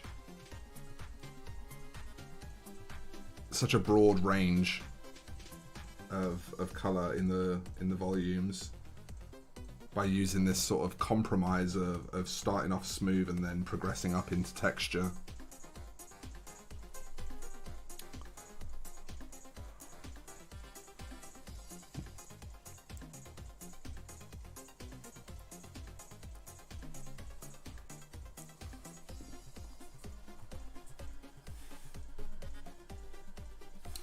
This part's always the tricky part. This is the Jacaro Orange, and it loves to either stain too strong or stain too weak. It's always its favourite little way to play me. Always ends up hurting my feelings. Fortunately, we only use a tiny amount of it, so...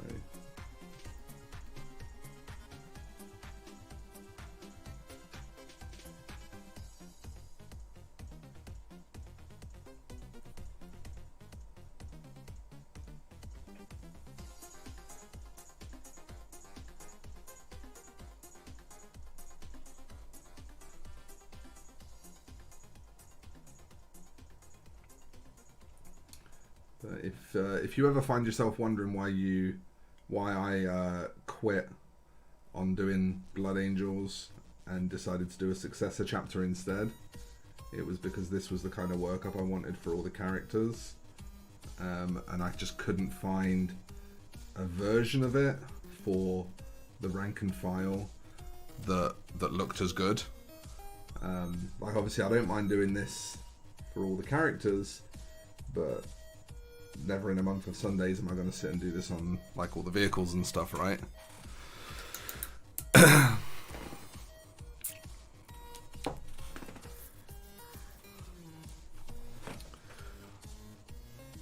What have you used on the shading for the red? It's just Baraknar Burgundy. The whole thing's just been worked up through, yeah, I'll show you my palette. It'll be the easiest way to explain, Elliot.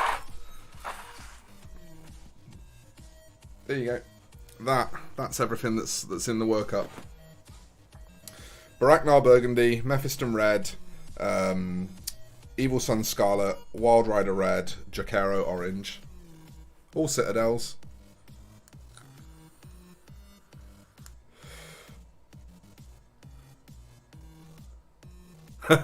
Take care, Rising Ape. Look after yourself, mate. I'll see you in the Discord anyway.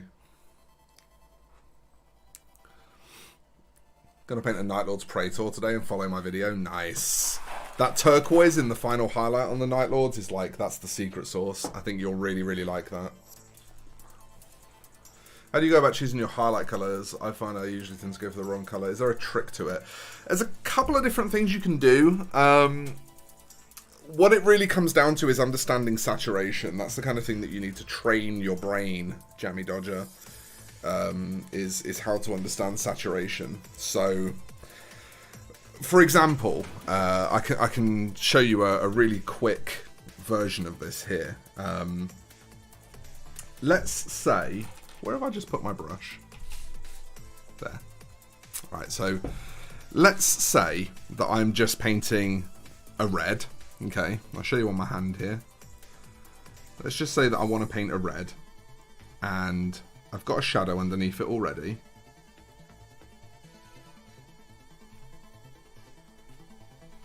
So I've happily got a shadow living in there, and I like the way my shadow sits against my red. And I'm just trying to choose a highlight for it. Okay? So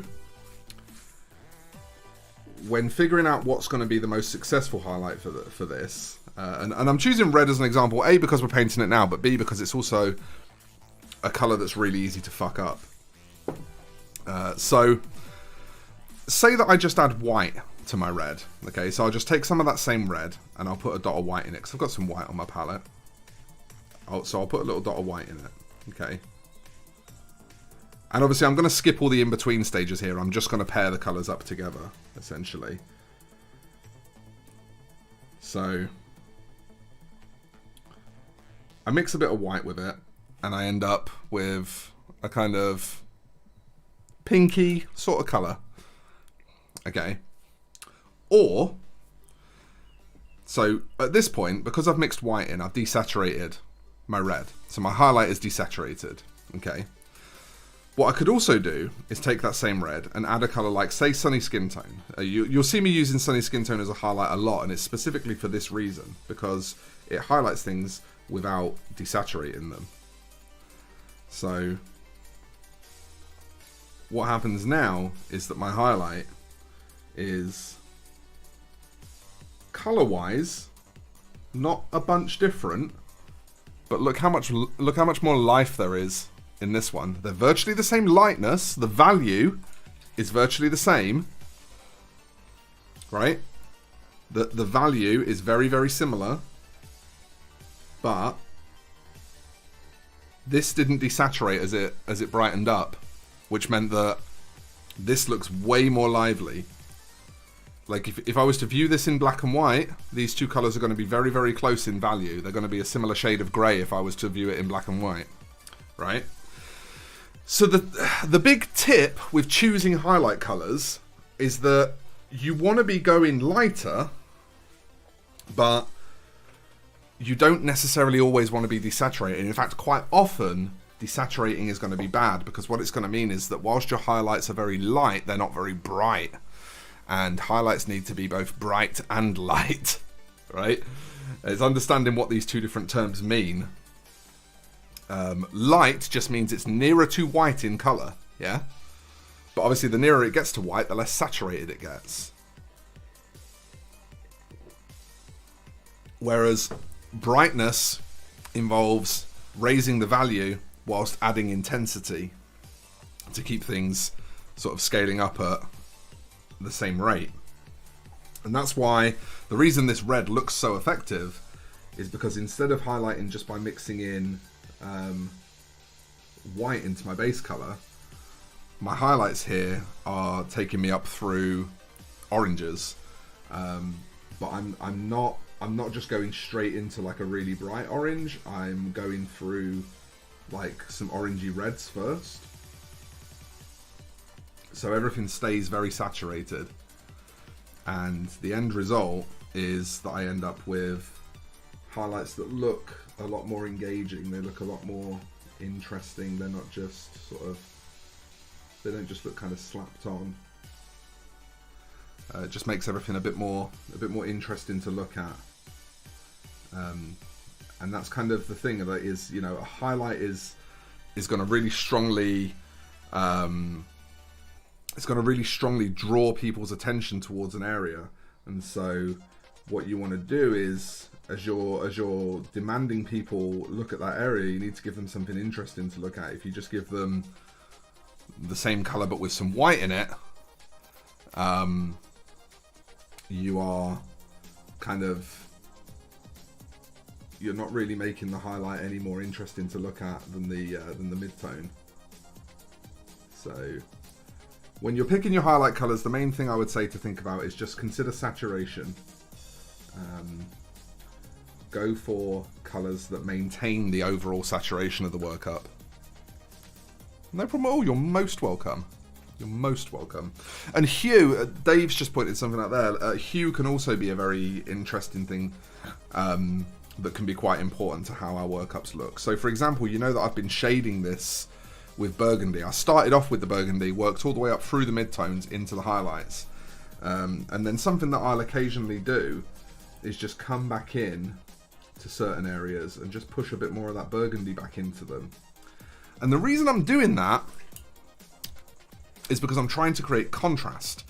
And in order to create contrast, the blue tones that are in the burgundy are going to really help push the yellow tones in the orange forward more, because blue and yellow complement each other, right? Blue and yellow are complementary colours. So what's going to happen is the more blue I push into the shadow, the more the yellow pops in the orange, which means the orange looks more bright, it looks more on fire, it looks more alive, it looks more vital, right? So the reason I use a burgundy shadow is literally because burgundy is red plus blue, orange is red plus yellow, right? So the colour that I'm adding to my red, the two colours that I'm adding to my red to create my shadow and my highlight, complement each other, which means that my shadows and my highlights will have maximum possible contrast from each other. And this works with everything. If you pick some complementary colours, let's say that... let me grab a colour wheel up because it'll be easier to illustrate this with a colour wheel on screen.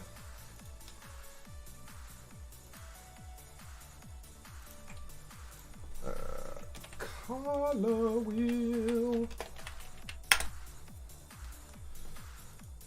Colour wheel.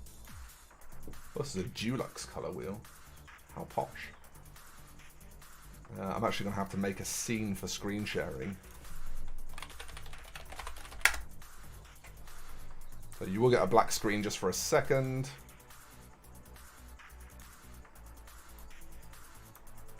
There you go. Right, so here's a colour wheel. And this is explaining what complementary colours are. So this is Dulux's website. This is like for people to paint their houses, right? So a complementary, this is the most common pairing of colours that we use. It's just two colours that are opposite each other on the colour wheel. This is a really simplified colour wheel, so it's very easy to understand that. You can see here blue and gold and yellow are opposite each other. So in this case, I'm painting with red, okay, and I use blue for my shadows and yellow for my highlights to mix my two colours. So my shadow is like a purpley, or in this case burgundy colour. My highlight is an orange, okay?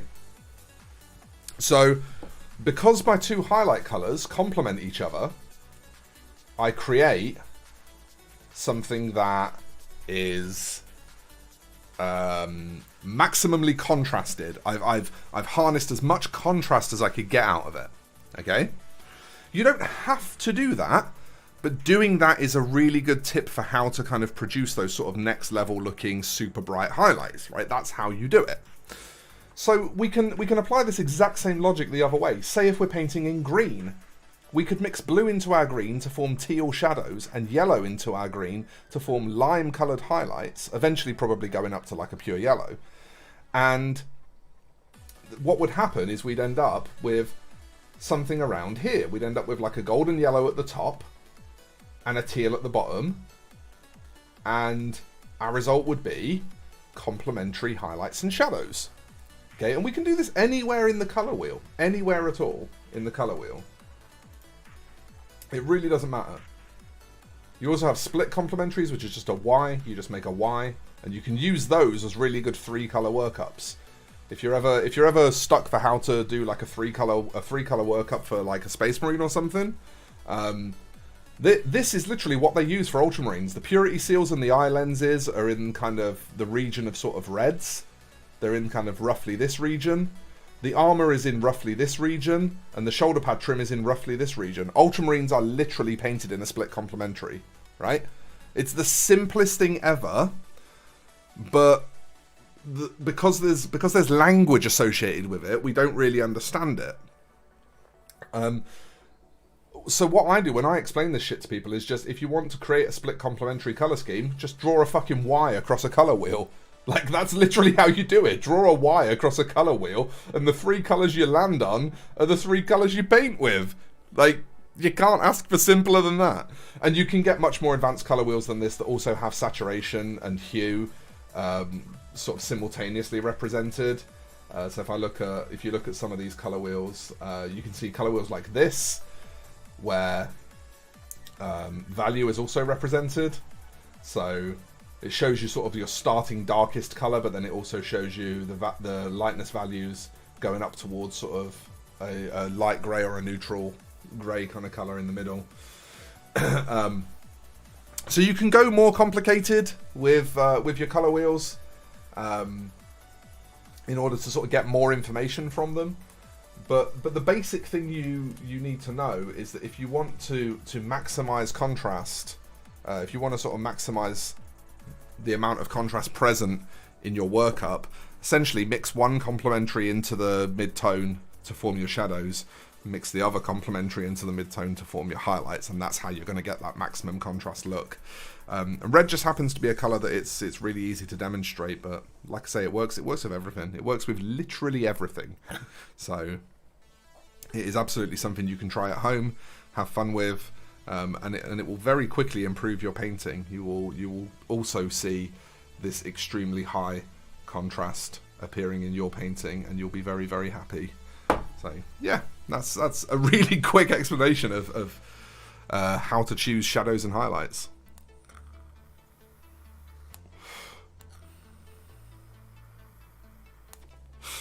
I've actually got a few videos where I sort of juggle with color theory a little bit, but I will be honest, I don't know that they're maybe the best explanations I could have given. They're the best explanations I could have given at the time I made them, but I've probably got a little bit better at breaking that down for people now.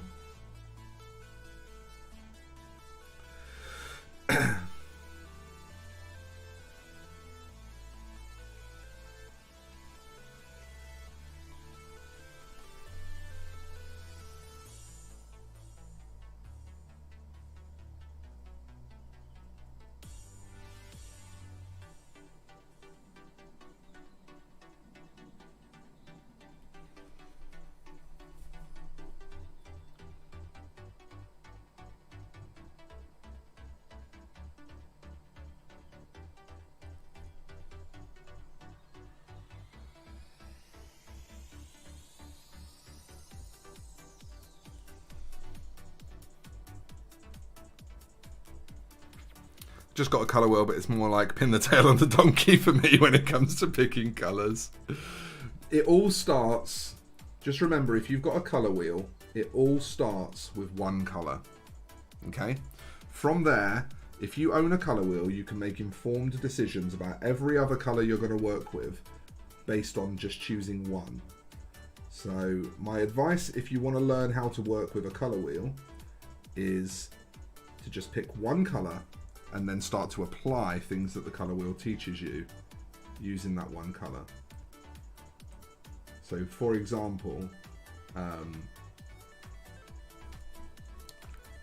something that you can do that's a lot of fun is to take a colour and shade it with its complementary, and this produces some really weird and interesting effects. For example, did you know, give me a second. According to colour theory, you can use this colour to shade this colour. Isn't that interesting? You would never think to use Macragge Blue to shade XV88. You would never think of that. However, if you give me a second...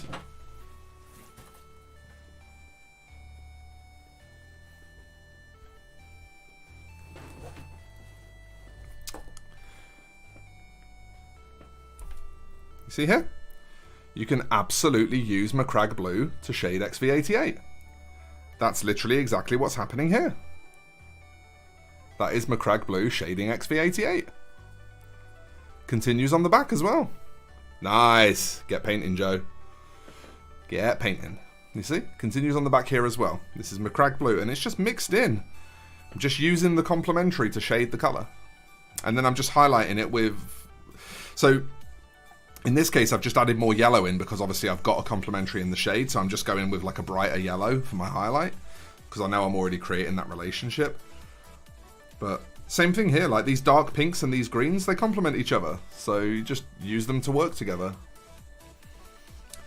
And this is the thing, is like it involves doing a lot of unexpected shit that like looks and feels really weird at first. But as soon as you start working with it and realize how successful it is and how easy it is, you'll do it every time. Like, that will just become how you paint. And this is just how I paint now. Like, if I don't just know through experience what the correct complementary is, that's always my first go-to for figuring out, like, a shadow or, you know, if there's a color missing or whatever. That's always the first place I look for an idea. Is whatever color theory tells me is the logical sort of complementary color, and I think it works 100% of the time. I mean, you know, far be it for me to claim any kind of authority on the subject, but at the same time, you know, I'm happy enough with my work that I charge people for it, so, you know, I don't think I miss the mark by that much. Maybe now and again, but he doesn't come with a helmeted head. I'd stick one on him anyway, mate. I'd get in your bits box. That haircut is fucking ugly. Really nice mini, really ugly haircut. I don't understand that.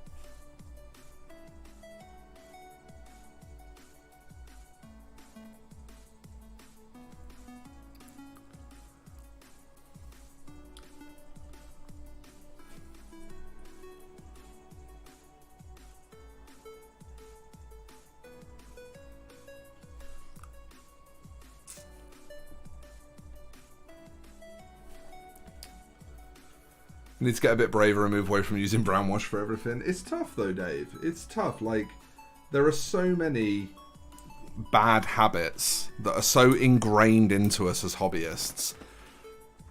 It's really, really difficult. Really difficult.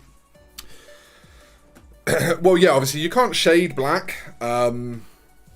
So when it comes to color theory with regards to black and white, you're basically choosing whether you want to shade white or highlight black in a warm or a cold tone. Take care, Elliot. See you later, mate. I will catch you in the Discord as well. So your choice becomes whether you want to go cold or warm. That's the first thing. So yeah, like white, for example, you can happily shade it with like tan colors to make it warm, or you can shade it with like blues to make it cold. Black is exactly the same. If you recall the Squig video that I did recently, I highlighted black with yellow in order to create a warm black. But then you can also obviously highlight blacks with like purples, blues and greens, and again I have examples of those in the past. Or you can just highlight black neutrally with greys, and the same goes for white. You can just shade it neutrally with greys. So where the colour theory comes in is deciding where the black or white wants to sit as against the rest of what you've got. So for example, on something like this, where my predominant colour is warm, and obviously once I've added the NMM gold, that's going to become even more true because I'm going to have even more warmth present on the miniature at that point. So because I'm predominantly warm here, what I would then do is, if I shaded the white in a warm way, it would actually make it drop back a little bit more. So if I didn't want the white to look too stark, if I didn't want it to be too in your face, then the smart move there would be to shade the white in a warm way, and that would pull it back a little because it doesn't have a warm-cold contrast present against the main colour of the armour to jump it forward. Whereas if I wanted the white to really jump out a lot more, I would shade it cold. So I would shade it with blues. Same goes for any black areas. When I highlight the blacks on this, I will probably highlight them with turquoise. The reason I'll highlight them with turquoise is because it's going to make them jump out more against all of the warm colours that are present. If I was to highlight them with greys, they'd just sit somewhere in the middle. And if I was to highlight them with a warm colour like sunny skin tone, then they would sort of fade back a little bit more and be a bit less present because they're going against a bunch of warm colours. So it's actually really, really basic when it comes to black and white. If anything, it's simpler. It's just, if you want it to jump out more, you go with the opposite.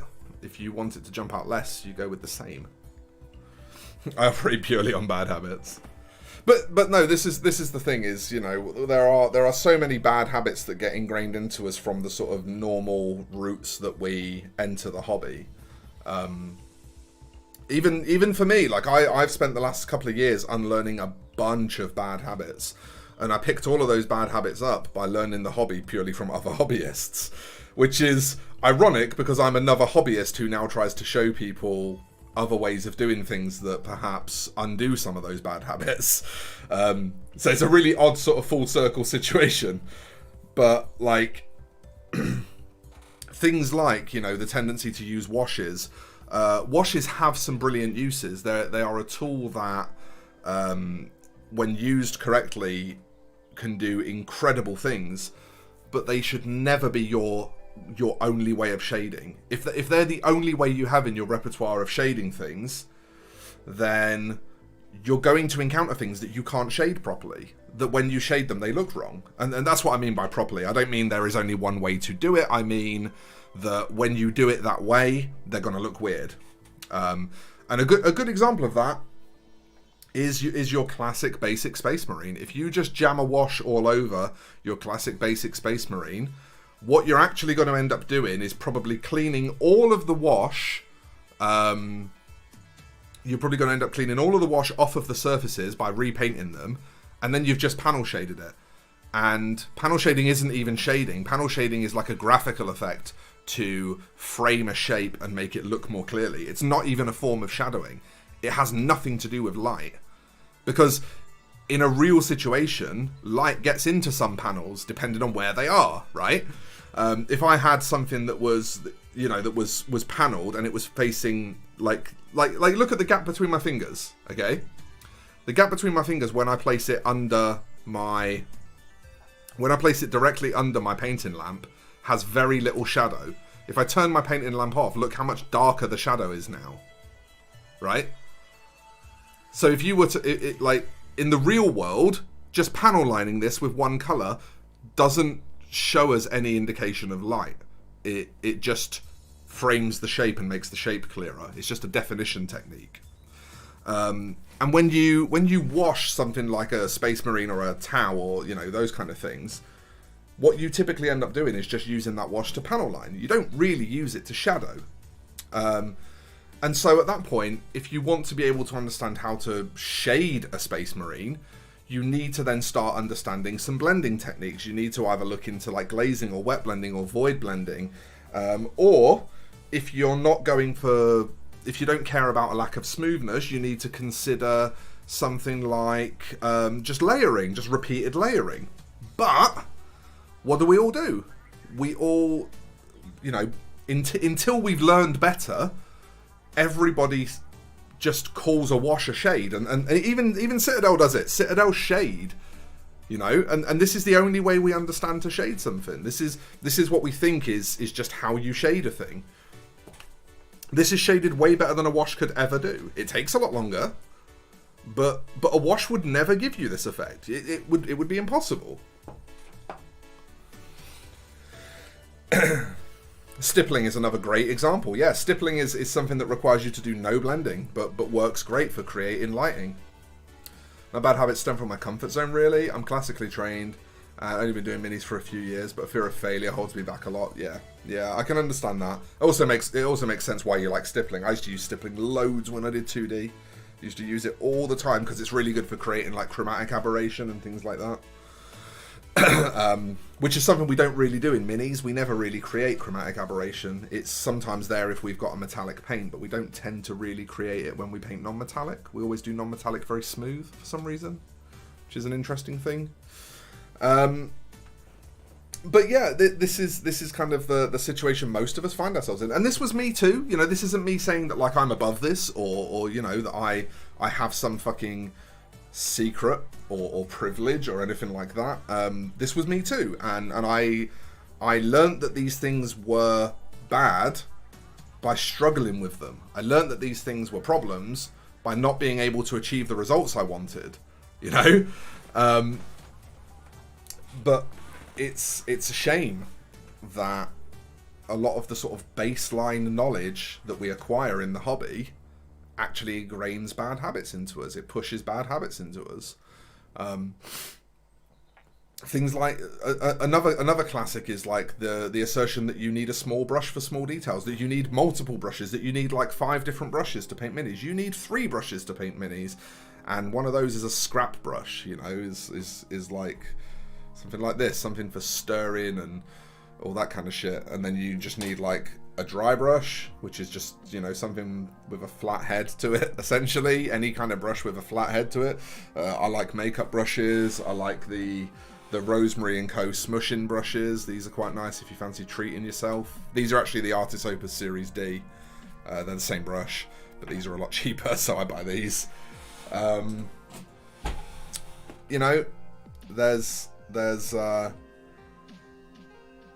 yeah, so you know, you want like a crap brush for like stirring paint, mixing paint, putting paint onto your palette, that kind of shit. You want a dry brush for dry brushing, and then you want just a really fucking good sable brush with a really nice point on it. And this does everything. I've not changed brush once, you know, but we learn this idea that you need, you know, a small layer brush and a medium layer brush and a small dry brush and a large dry brush, and then you need like these artificer super fine tiny little brushes. Well, my friend, let me tell you something. These are two brand new brushes. They're both, you know, pretty new. This has got a little bit of paint staining on the end of it, but look at them. They have the same size tip. The point is the same, and in fact, on most small brushes, one of the reasons I like this small brush, one of the reasons I actually have used this at all, is actually because it has such a fine tip. But on most small brushes, the points are actually less fine on the small brush than they are on the sort of more kind of slightly chunkier brush. Here's another example. This is a size 4. And once again, this size 4 has just as fine a point on it. It tapers off a bit quicker, but it has just as fine a point on it. You know? But we have this idea in our head that we need to be using these little brushes, constantly changing sizes of brushes based on what jobs we're doing. If you do that, you don't develop muscle memory with the brush that you're using. And if you don't develop muscle memory with the brush that you're using, you then going to find yourself wondering why your hands aren't steady enough to do the things you're trying to do and that kind of stuff. You know? Like, but these are things that we have all had taught into us for as long as we've been in the hobby. This is everybody's experience. You know, it's the same for all of us. Yeah, this is my big problem, Goblin, with tiny brushes, is by the time you've actually put paint on it and then moved it to the miniature, it's almost dried up again. You know, you've barely got any moisture left in your paint. It's the people selling brushes telling you that you need multiple. I mean, I do believe that you need 3, but like I say, one of them is a scrap brush and one of them is a dry brush, and you know, if you're box clever about it, you can probably make your dry brush and your scrap brush the same brush. And don't get me wrong, there are going to be sort of specialist projects where you might want. There are going to be specialist projects where you might want a certain specific brush. Like if you're painting a fucking Baneblade or something, and you're going to be doing dry brushing, which I probably would because it's got a lot of panels and rivets, things that are going to catch a dry brush. Like, don't sit and do it with a fucking brush like that. Obviously, get a big old fucking massive dry brush and just fucking waft it on there. You know, obviously. But for your general everyday painting, you need 3 brushes, and 2 of those you're barely going to use. You know, 2 of them you're going to use maybe once or twice a mini. What, you never considered the brush thing? Or is it the fact that larger sizes have smaller points than smaller sizes? That gets a lot of people. That really surprises a lot of people. In fact, it's really funny because I remember Vince mentioned it in a painting stream that he did a while back, and people in his chat were like really surprised by that.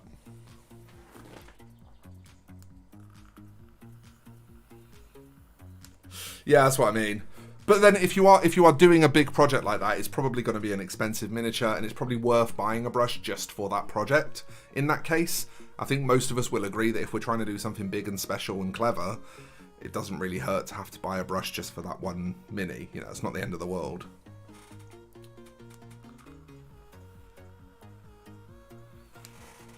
Alright, let's carry on painting because we're nearly done.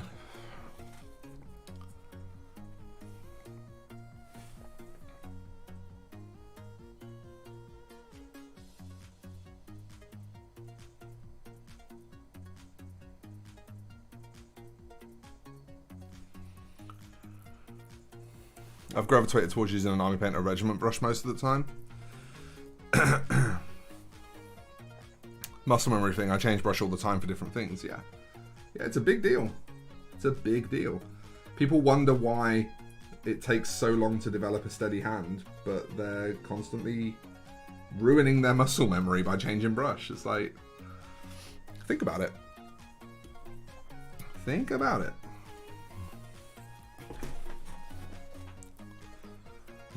Yeah, if you're finding yourself painting a 1,000,001 Primarchs, then you know, you're in a bit of a unique situation there, aren't you?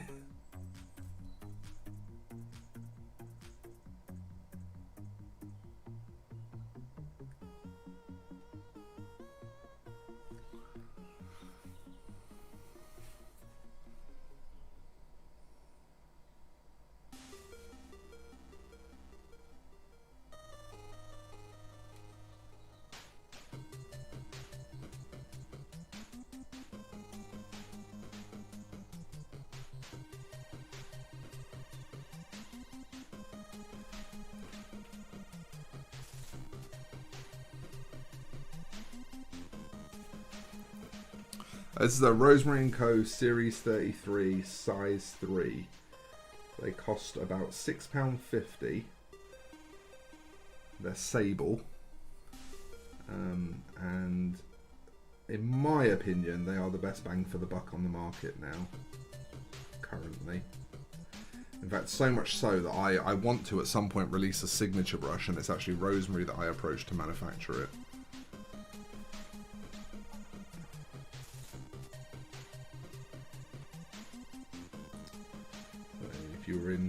If you're in any doubt as to how genuine my appreciation for them is, I'm willing to go into business with them in the future. Grip orientation is important for steady hand too. The most important thing, in my opinion, using your pinky finger as a support. I personally don't do that. I just tend to cup my hands together. But developing a steady base that is comfortable for you is very, very important. But how you obtain it, I think, is kind of individual.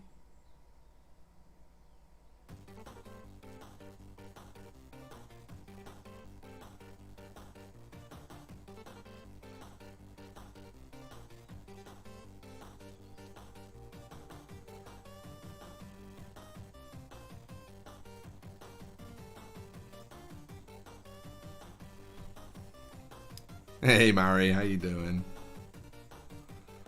Raphael Kalinsky brushes from Jackson, which are pretty cheap. Yeah, Raphs are good. 8404s are good. They're not quite generous enough in the butt for me. I like big butts. That's the belly to the rest of you. The belly of the brush. I like something with a pretty generous belly. How are you doing today, Mary? Are you well? I cup too, but for some hard to reach areas, I always use my pinky finger. See, I shake if I do that. That's what I mean. I'm really shaky if I use my... Like, I know what you mean, like where you'll sort of rest your pinky against the mini and kind of come in like this. Like, it's sort of that kind of hand position, isn't it? Where you'll sort of anchor your pinky down and kind of... And I find I'm super shaky when I do that. It really doesn't help me. That's why I say I think... Like, the idea of a steady base is very, very important, but how you obtain it, I think, is kind of individual.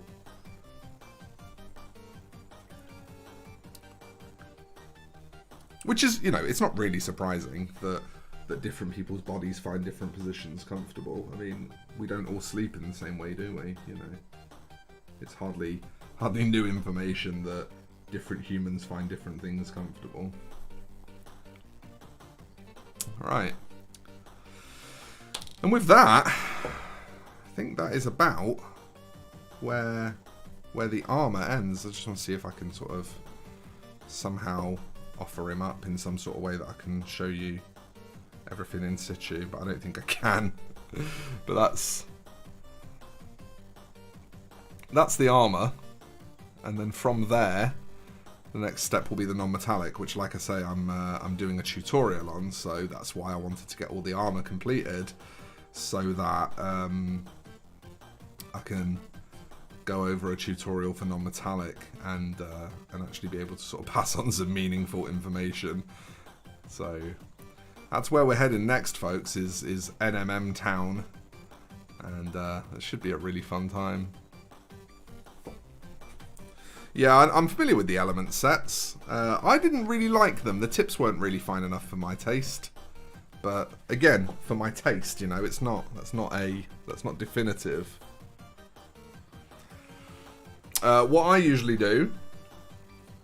So, say if I was working on something like this, let's put it on a hobby holder so that we're being accurate. So if I'm working on something like this and we'll say it's on a hobby holder.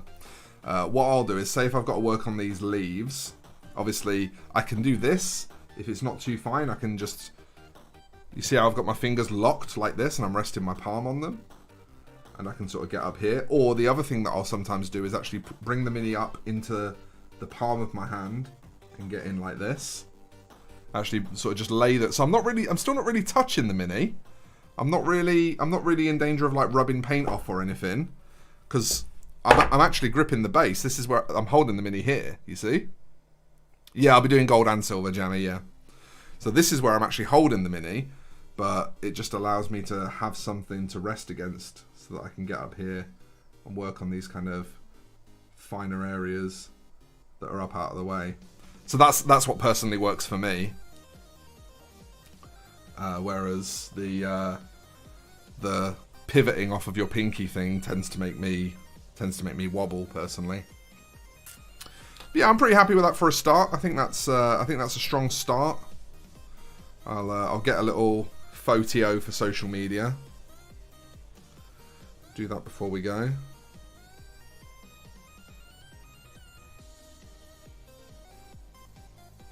There we go. And we can upload a little photo. People love seeing a whip, don't they? They enjoy a whip. But I think that is where we're going to cut off today. I've now got to sit and build Sigvold, ready to start painting him. So I don't think I'm going to build Sigvold on stream because, again, my voice is starting to scratch up a little bit now from talking for so long. I didn't actually think that this would be a 4.5 hour stream. I thought it'd be more like sort of about a 3 hour stream. So it's gone a little bit longer than I intended. But I hope you've enjoyed it, folks. You can check the video description, or if you just don't need to check things in text, you can head to patreon.com/thatmrshy if you want to be able to like get in the Discord to ask me questions one-on-one. It's 70p a month for access to the Discord. It's very, very cheap. So if you want to be able to continue to sort of have regular back and forth, it's a great place to do it. It's also just a really nice community, really cool place to hang out. You can post your whips, you can talk about food, you can talk about books, movies, and all sorts of stuff like that. And you can win £10 commission credit every month, which is a nice little discount. So that's the only plug I'm going to give. There's links in the description to all my affiliate links and stuff like that, so you can check that out at your leisure. But I'm going to get out of here for now, folks. Thank you so much for your company today. I really do appreciate it. It's been a really fun stream. Lots of cool stuff to talk about, and I've had a very good time. I hope you've had a very good time too. I will see you maybe next Friday. Maybe, possibly, next Friday. You never know. It could happen. Probably not, because I think I'll be